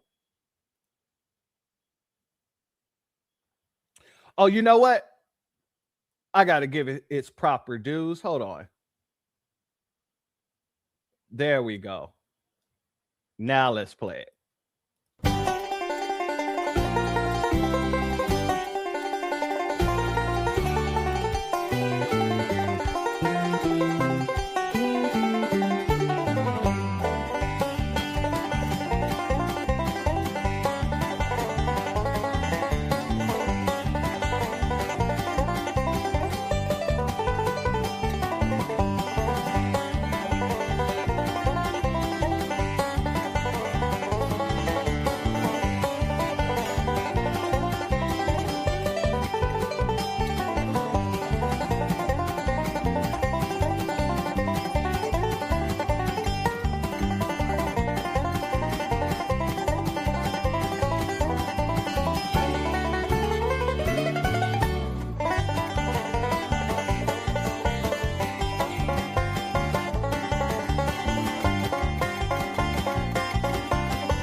Yeah, I had to play that song, family, because all the coons that allowed this, that's exactly what the hell you are.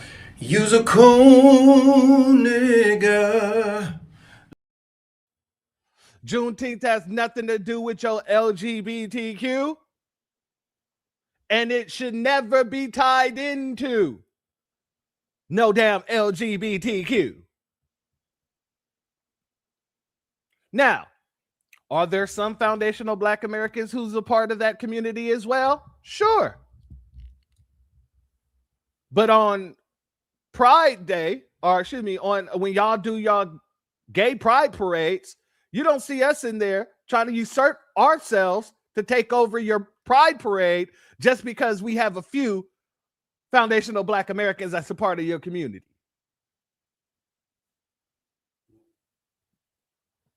These two things are not inclusive. But I want you to see what America is doing. It wants to de-Americanize you. And since it can't de-Americanize you, it wants to demasculate you. It wants to emasculate all of the foundational Black Americans.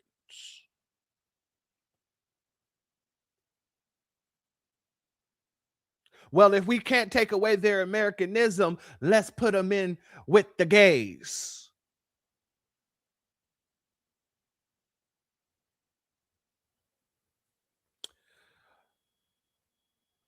while at the very same time, the gays ain't being done like we're being done. I know you all heard about the Obama Center that was out there, that just got built out there, right? Well, why haven't any of those foundational Black American businesses that Obama was working with, why haven't any of them been paid? Oh, the Obama Foundation has billions of dollars. Why haven't they paid the foundational Black American construction workers who are now facing bankruptcy because they haven't been paid? Right there in Chicago, while they're sitting there flying a goddamn Juneteenth flag with a pride flag.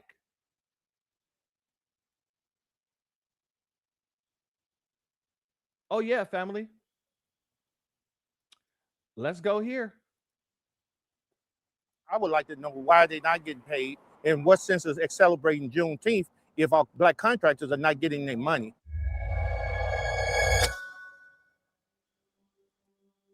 My name is Omar Sharif, president of the African American Contract Association. I've been in business since 1989. I've never seen this happen since I've been in business. Even when I worked with Chicago Urban League, so many of our Black contractors are complaining about they have not got their money. But the other side of it, a lot of the Black community and the newspapers do not know that these people have not been paid. Some of the people have put their mortgages up. They're going to lose their bonding, their rate in their bonding company. They're going to lose their relationship with their supplier, as well as their banker may want to bring in their note. So they're afraid to talk about these things, but they tell me in privacy that these things are taking place with them. And they're scared to death about talking about it, some of them. Some of them will hang up the phone on you and just say, I don't want to talk about that and bye. Yeah, we met with them on several terms, but that's when they told us they had to stop conversation about it because they all signed a non-disclosure. And we're that bridge over troubled water for them. Not only they're going to be at financial risk, they are going to not be able to work on other major projects that we try to place our contractors on. And some of our biggest contractors are being hurt and hampered by this matter. Some of our contractors are already in bankruptcy. That's what they're saying, that if it wasn't the fact that they worked on this Obama project, they would not be under this type of problem filing bankruptcy for protection. So all we ask them to do is to pay them their money, work out the deal so that they can be happy of the place being opened up and they can see some relief. That's a bad signal to put out, the fact that 7 to 8 to maybe 10 of our contractors in our community going to be eliminated from doing business because of the debt that they incurred on this particular project. And they're leaving those contractors, deserting them, telling them they're going to be whole, but they ain't seeing no signs of it. They keep meeting with them, keep kicking the can down the line. They should just tell them when they could get paid.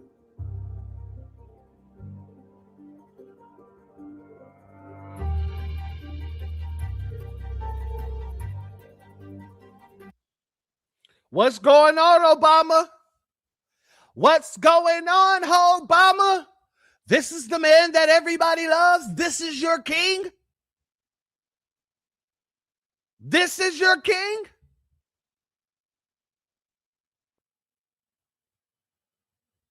Do you see why when he comes down and try to wag his finger at us, we tell him to get his whole ass up out of here?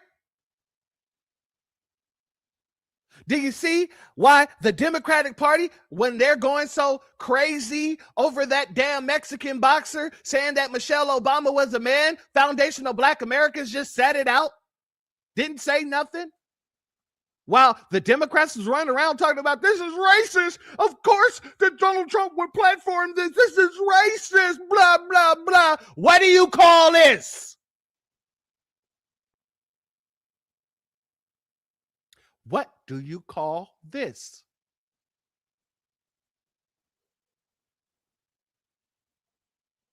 Oh yeah, family, the disrespect is loud. It is very loud. I want to go over to this sister real quick. Shout out to her. Star Brown Styles in the building. And it's gonna piss somebody off, but I'm gonna say it one more again now. Listen, if you don't have no records of ancestors that said they were from Africa, you are not a descendant of Africans. See, what happens is you start to claim a part of a bloodline that you never existed in. There's lots of karma that's not yours that you're claiming. On both ends, it doesn't matter who you are. If you don't have any records showing that, any ancestors that are from Africa at all, deeply rooted, as far back as you can trace, stop claiming that. Amurikan, are you a Moor?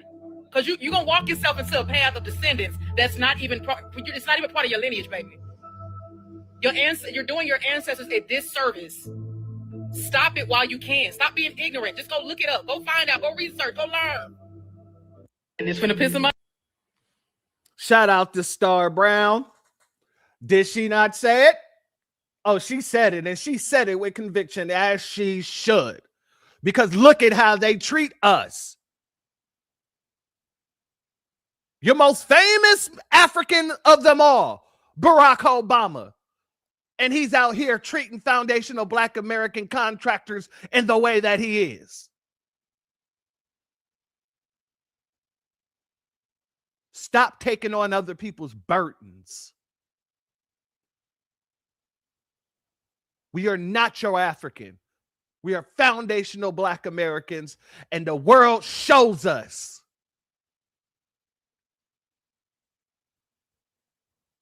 Just like the Bible told us, oh, the people of the Most High, you be hated by every damn nation. Every damn nation.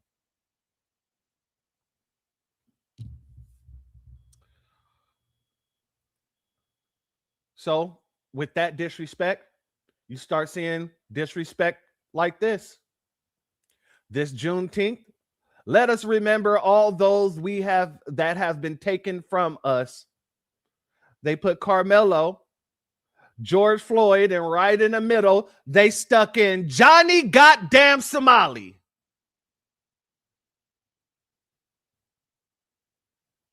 A disrespectful ass tether that goes around doing dumb shit and then claiming to be a foundational Black American.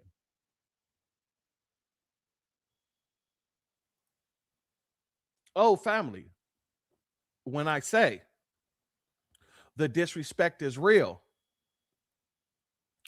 you got to understand how really disrespectful these people are.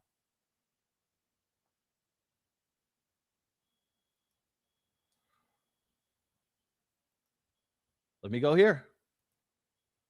In my head, I'm no Black or African American because I don't have a blue passport. That was Black. I'm not Black, I'm African. And he goes, y'all Negroes are the same.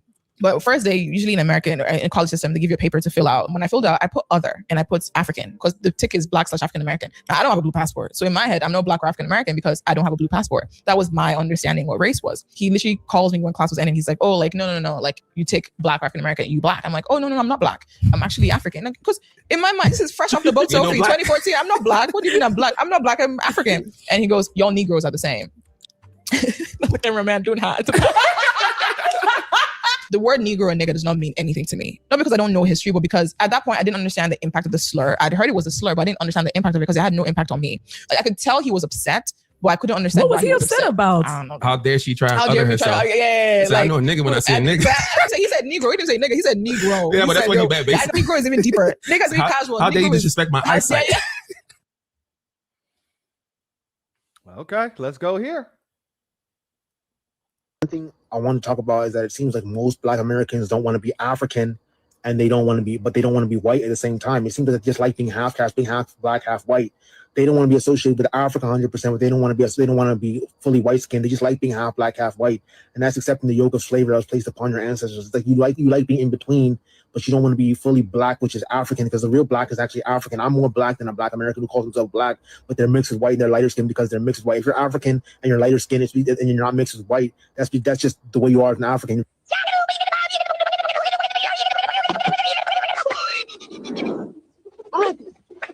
We don't care to be African and we don't care to be white either. We're Black Americans. That's our ethnic background. That's our culture. Collectively, that's what we are, right?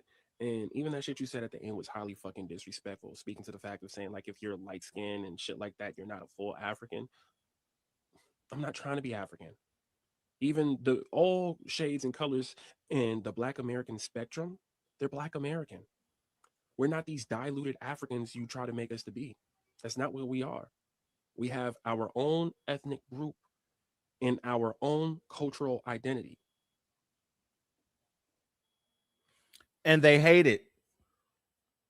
They hate it so much that we do have our own ethnic identity.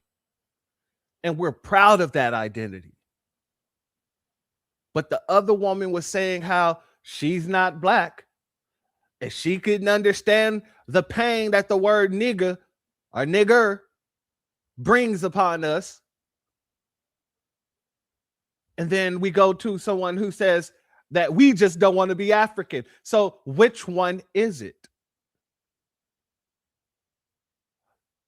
The fact of the matter is we're not African. And they're not black. They're whatever tribe that they are. They've made that very clear to us. They made that very clear to us. So when you have situations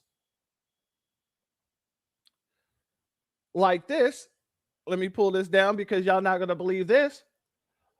You got Africans out there saying that Black Americans has been stealing their swagger, stealing their dance moves, and all kind of petty nonsense. Now, we know that that's a farce, but we're going to get into it. We're going to get into it. Give me one hot second, family. One hot second, because I got to play this. They're saying that, FBAs, we out there stealing from them. But here's the thing. Most of the people that they name, they're not even FBA. Let's go here.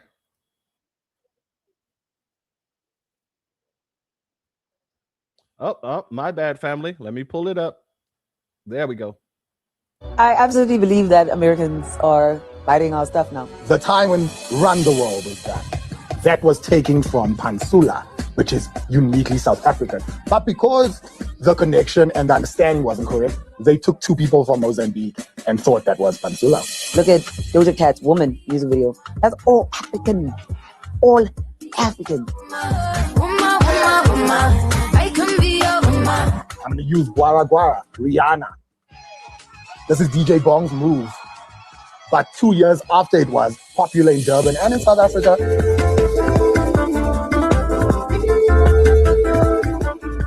it got put onto Rihanna's Wild Thoughts performance at the Grammys. And she did it at the end. And then it looked like they created it. Didn't create it. We've clocked that. You guys were using this as... Notice they're using our language while trying to accuse us of stealing from them, as if people don't hire choreographers to teach them or to create these type of moves. Something to aid your project at that point in time, but you didn't fully respect its roots, its culture, and its authenticity. There's something that you just can't get anywhere else in the world, like the way that you would get it here in South Africa. And it's the soul. I think it's the soul of the video. And also, it's not something you can teach. When it comes to South African grooves, perspective, dance, culture, movement, if you're not on the ground, if you're not part of it, if you're not in the club, if you're not on the streets with the kids, you will never get it. It will just look like, I tried and I learned from YouTube, and that's what I felt when I watched it. Now, notice how they showed Chris Brown, but they didn't say what he took from them.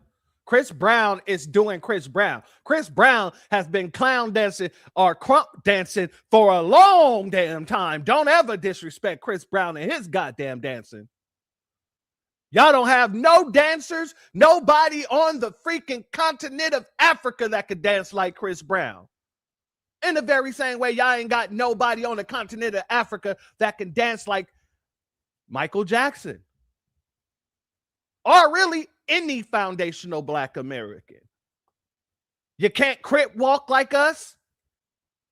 You can't Memphis juke.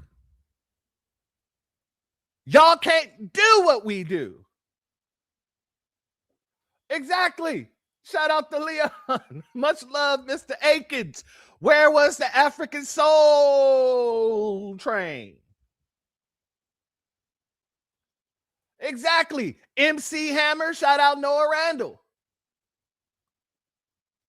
Usher. James Brown.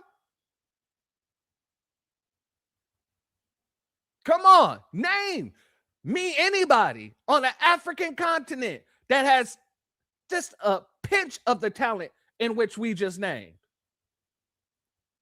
Bushmeat Beast TV.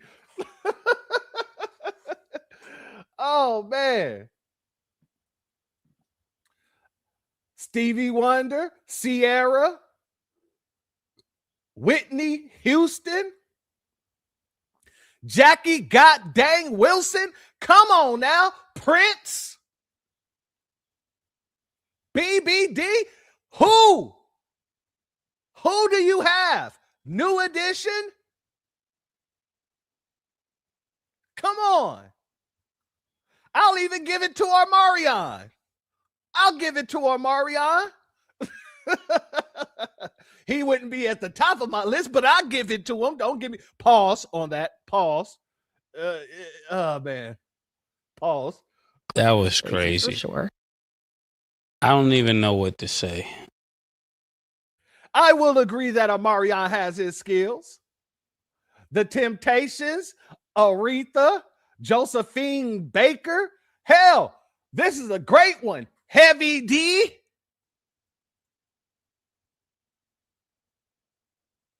But they want you to believe, and they want the world to believe, that everything we do comes from them. That we're still in their swagger. While they're over there dressing, speaking, and moving like Black Americans.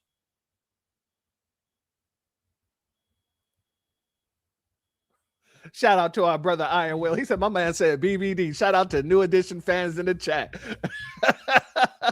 There would be no boy bands without New Edition. No, there would be no boy bands without the Jackson 5. But I will give them their credit too. The Jackson 5 is the epitome of what boy bands are and what they always tried to be. Even New Edition, the New Edition name represents them trying to be the new edition of the Jacksons. So, yeah, I would say that they're one of the top groups, but it's the Jacksons that do it. But shout out to my warrior brother.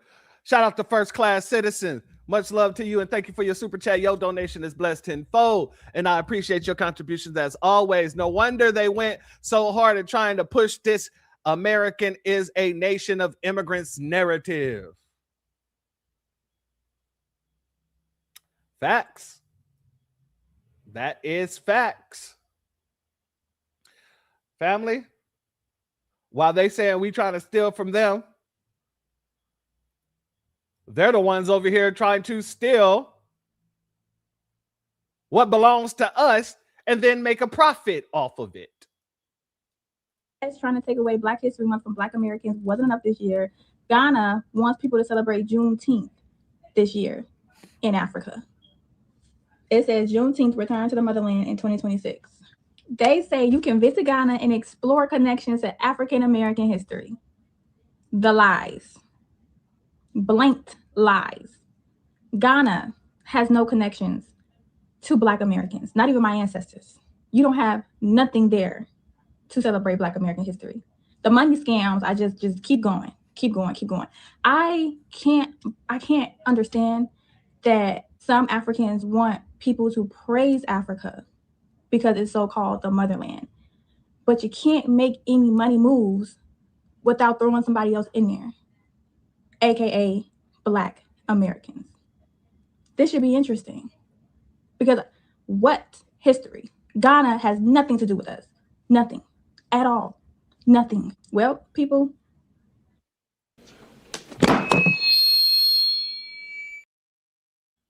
And let's not forget this. Doing nasty things and being bad to the locals. Now, let me flip the script, okay? Let's talk about the fact that we get abused over here, too. The thing about Ghana is stop crying victim. Stop crying victim, because y'all cheat us out of a lot of stuff. Y'all invited us to come home, which by the thousands we did. We came running to Ghana. People sold their homes, moved out of their apartments, sold everything. Some people packed up containers and moved over here just to get over here and realize this is not our home. Y'all call us foreigners. Ghanaians call us that. We didn't make that word up. We didn't start calling ourselves that. We don't know that that's what y'all call the white people and the Chinese because we're not around them. But we know that that's what y'all call us. I ain't never heard the word before till I came to Ghana. Okay. Y'all invite us home. Let's talk about what y'all do to us. Starting from the before we get to the airport, we got to have a visa that we pay for to even enter our home. We pay all this money for passports and visas to get here. We get to the airport, and as soon as you see a blue passport, everybody's coming for us. Can you give me something small at the COVID place? You get to immigration. Can you give me something small? You get to baggage. Can you give me something small? I have never seen nowhere in any country or state where people have openly, it says, $60 for foreigners, $30 for locals, okay? You go to Cocoon Park, and I don't remember the price. Let's say $200 for foreigners, because that's what y'all call us, $40 for locals. You go to the castle, it's $60 for foreigners, $10 for locals. I ain't never seen that nowhere. I ain't never went nowhere in the U.S., Mexico, and Canada where it said you pay, if you're a local, if you're from here, you pay $3 for a Coca-Cola, but if you're a foreigner, you pay $8 for a Coca-Cola. I ain't never seen that nowhere. Except Ghana. Black Americans, for some reason, are unable to fathom that Africans murder each other, genocide one another, conquer each other, oppress and subjugate one another. So the fact that you share the same skin color is frankly inconsequential. And the left has constantly told Black people to reject their American identity and align more with their African identity. Those are their people, only for them to get to Africa and realize that was a giant fairy tale. A Black American is no more a Nigerian than a white American is a German. And the simple fact that Black Americans think they're going to move to Africa and build Wakanda is evidence of their American perspective. They're thinking about long-term planning, building, investing, enterprise, while the locals view infrastructure as something to be destroyed and sold for scrap metal, and view investments such as that lady trying to build a house as an opportunity to steal tools and materials and just resell them. And in that moment, these Black Americans realize they've been sold a lie, and begrudgingly, I hate to say it, realize they have more in common with white man John Smith than they do the local residents of Uganda, simply because they share the same skin color. But the final reason the guy gives why Black Americans shouldn't move to Africa is the one we all expect. It's Africa. Family, they want to sit here and use our history, use our pain to monetize for themselves while they're over there treating the people that they beg to come home, brother. Come home. You won't have to worry about racism. You won't have to worry about oppression. Then the folks get over there and they're treating them like dirt at the bottom of their shoe. Yeah, we're not going to have that. Shout out to Chocolate City in the building. Much love. And thank you for your super chat. Your donation is blessed tenfold. And I appreciate your contributions as always, family. And shout out to Shelly777. They teach them to be like us. No, they try to, but they can't teach them to be like us. That they don't have the soul to be like us. But family, I have an exclusive look at a Ghanaian Juneteenth celebration. I have an exclusive look into a Juneteenth celebration. Are you guys ready? I need you all to get prepared. And I'm telling you this for a reason. Get prepared, family. I need you to brace yourselves for the celebration of Juneteenth in Ghana. Let's go.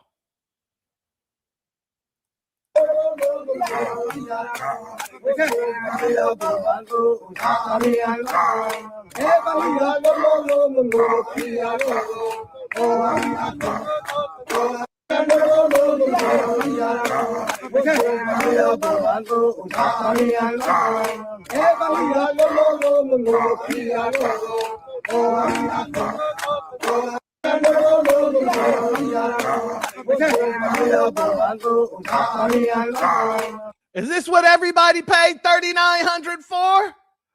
Is this what you paid $4K for?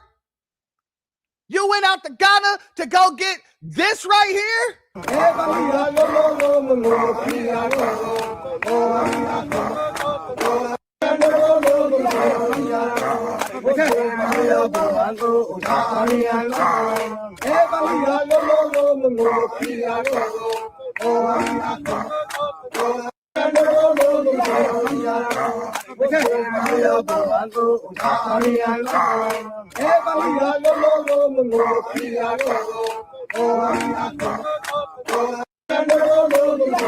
Was it so important for you to get in contact with African roots? You spend $4,000 to fly over to Ghana to get a little bit of this?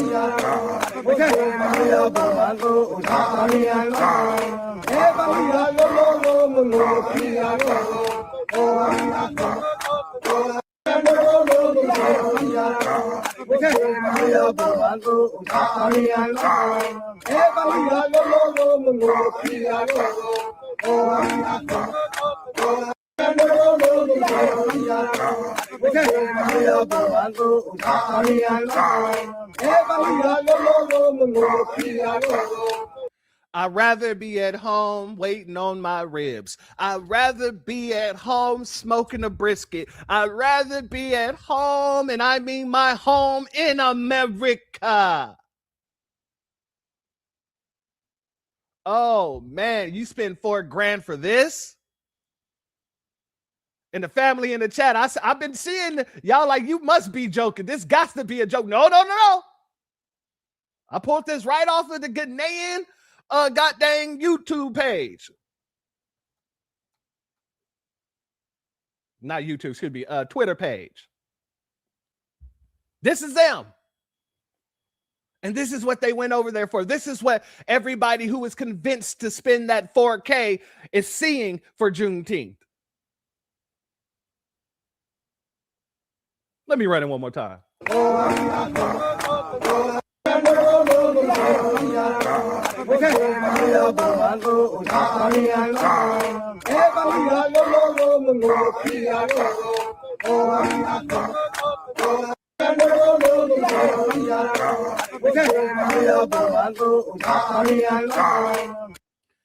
A B1 salute to our good brother Antithesis.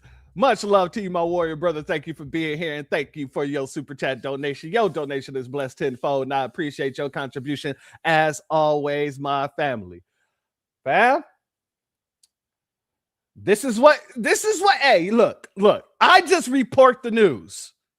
I didn't create this. I just report the news.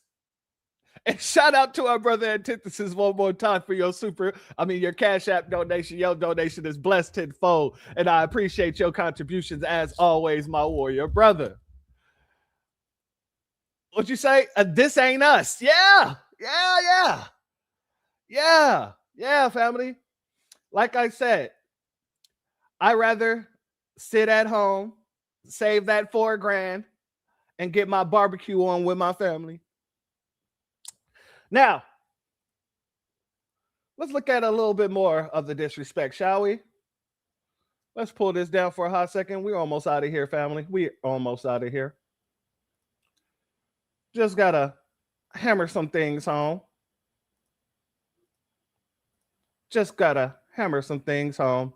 Family, I just had to ask. I just wanted to know.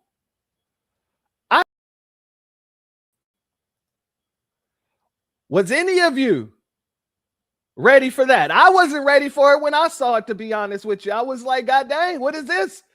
This cannot be real. This must be AI. And come to find out, it wasn't. Quite literally wasn't. Let's go here.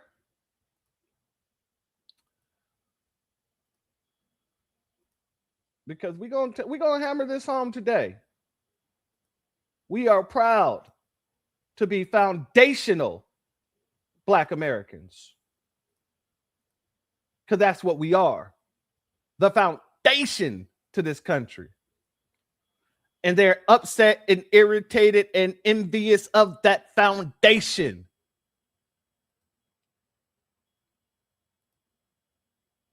A B1 salute to our warrior brother Iron Well. Thank you for your super chat. Your donation is blessed tenfold, and I appreciate your contribution as always, my warrior brother. Foundational Black Americans will be and have always been the main character, full stop.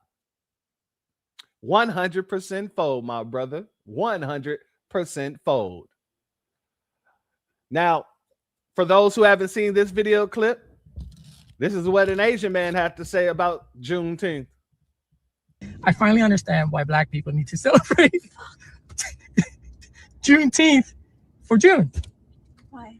They had to celebrate something in absence of Father's Day. It's starting on the Eagle Double G. I finally understand why Black people need to celebrate. So, an Asian man made a joke that Juneteenth was a replacement for Father's Day.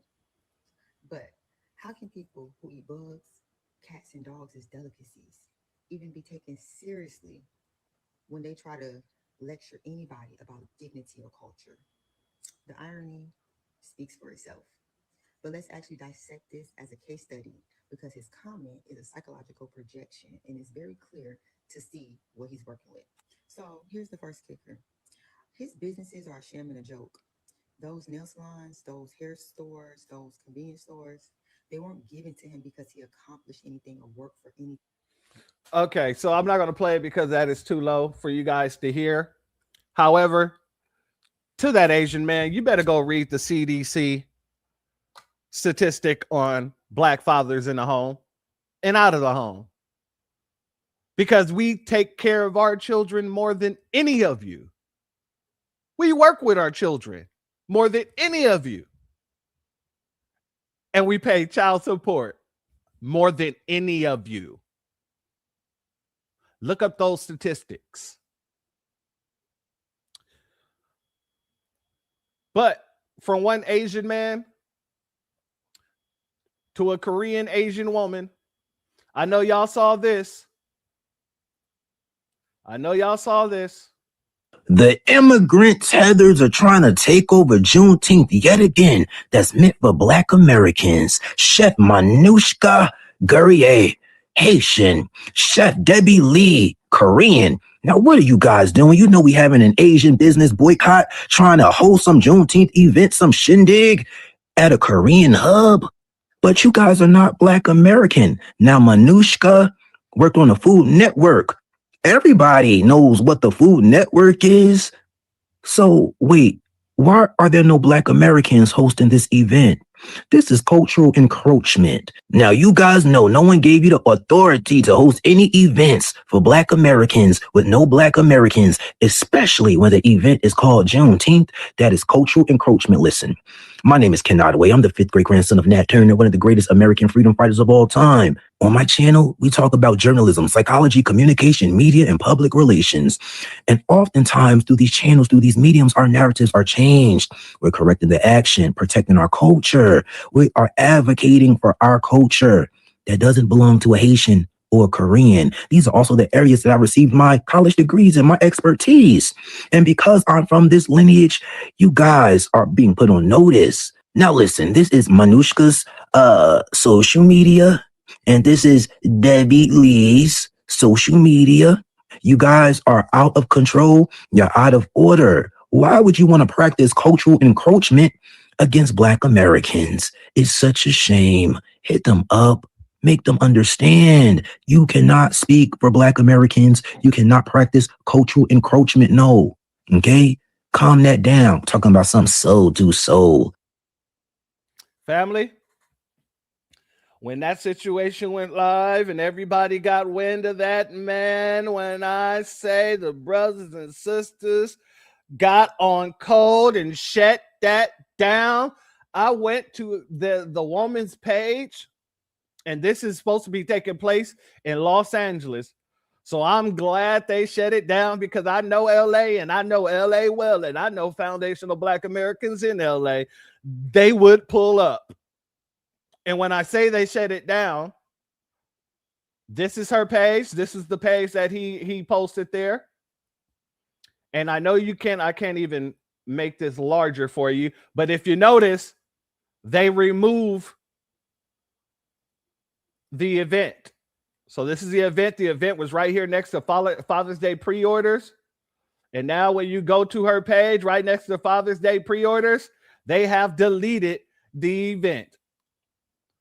So don't ever let anybody tell you that you ain't got no power to push people out of your goddamn communities, out of your goddamn culture, your lineage, and your celebrations, things that were meant for you. Because trust me when I say, LA would have pulled up. Now, I want to go here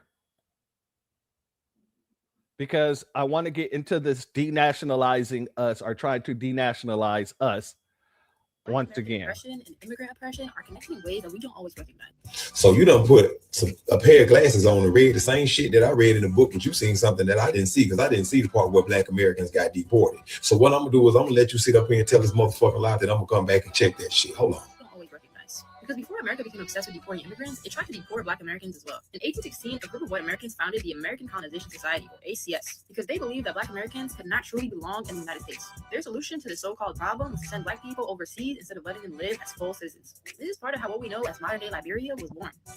You telling a motherfucking lie. And that's the problem right there. Y'all always trying to mollify, minimize, or justify some shit by making some shit up. That's some bullshit. There was never a period in this country's history where Black Americans were rounded up and deported to another fucking country. You telling a motherfucking lie. And family, on that note, I want to show you guys something dope before we get out of here. Because I know our good brother Black Alpha just went live. And I didn't plan to stay here too much longer. But I do want to show you this, family. This is Opal Lee. The enslaved in Texas were told they were free for 2.5 years after the Emancipation Proclamation freed them. They'd watch in their churches and they'd pray for freedom to come. And it finally did. When General Gordon Granger and 7,000 colored troops from New Jersey and New York made their way to Galveston, Texas. And he read General Order Number 3 that said all slaves are free. When those people came in from their labor and somebody read that to them, we started celebrating, and we've been celebrating ever since. Juneteenth is not a Texas thing. It's not a Black thing. We're talking about freedom for everyone. Maybe some of you. Family, I wanted to show you that clip because I seen something that was pretty damn dope. Brooke, this is coming for you next, my sister. This is coming for you next. Earlier this year,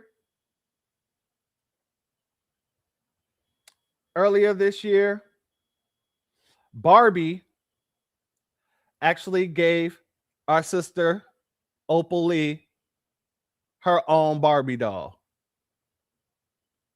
I found that to be dope as hell. I found that to be dope as hell and well deserved. Not saying we need a white corporation to honor our greats. I'm just saying that this is something dope that they did. Yeah, I do know that they used her until she passed away too, my sister. I do know that. But I can't take away the fact that this is a dope situation. This is a dope gesture. RIP to her. And I'll land with this, family. Let me first say, if you're not subscribed, go ahead and hit that subscribe button along with the notification bell so you can be notified whenever videos like this drop. Please make sure you're hitting that like and share button so we can beat up the algorithm. Make sure we get this message out to the ears that need to hear. And if you haven't done so yet, please hit the link in the description. Go to change.org and put your signature on the petition for reparations. Family, I was going to get into another topic, but I felt like we should save that. We should save that for Sunday. Let me give a B1 salute to our good brother, Project Leroy. Much love to you. Thank you for your super chat. Happy Juneteenth, family. Gotta remix the Dusty Bushmeat chant with the Afro beats anytime Tezers talk about FBAs in their videos. I love that. I love that. Shout out to our good brother. Family, I'm going to end with this. There is nobody outside of you that deserves to represent you. And there's nobody outside of us that can tell us or determine what a holiday that's made for us should and will represent. Y'all don't do it with anybody else's holiday. Y'all don't do it with the 4th of July. You're not going to do it with ours. And you don't have to like it. But guess what? We don't give a damn. It's not about you. And if you can't see that none of this is about you, then yeah, you're the opposition in which we speak. You're the very people in which we seek to call out and make sure it's put on blast so that nobody will ever be confused of whether or not you are an ally.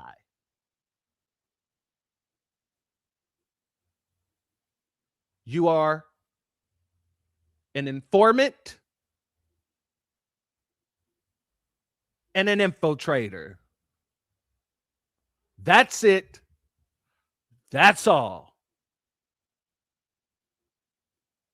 But with that being said, family, I'd like to thank each and every one of you for sharing the PCO Juneteenth with me. I'd like to thank my mods, my members, my patrons, anybody who donated, whether by Cash App, Super Chat, or anywhere else.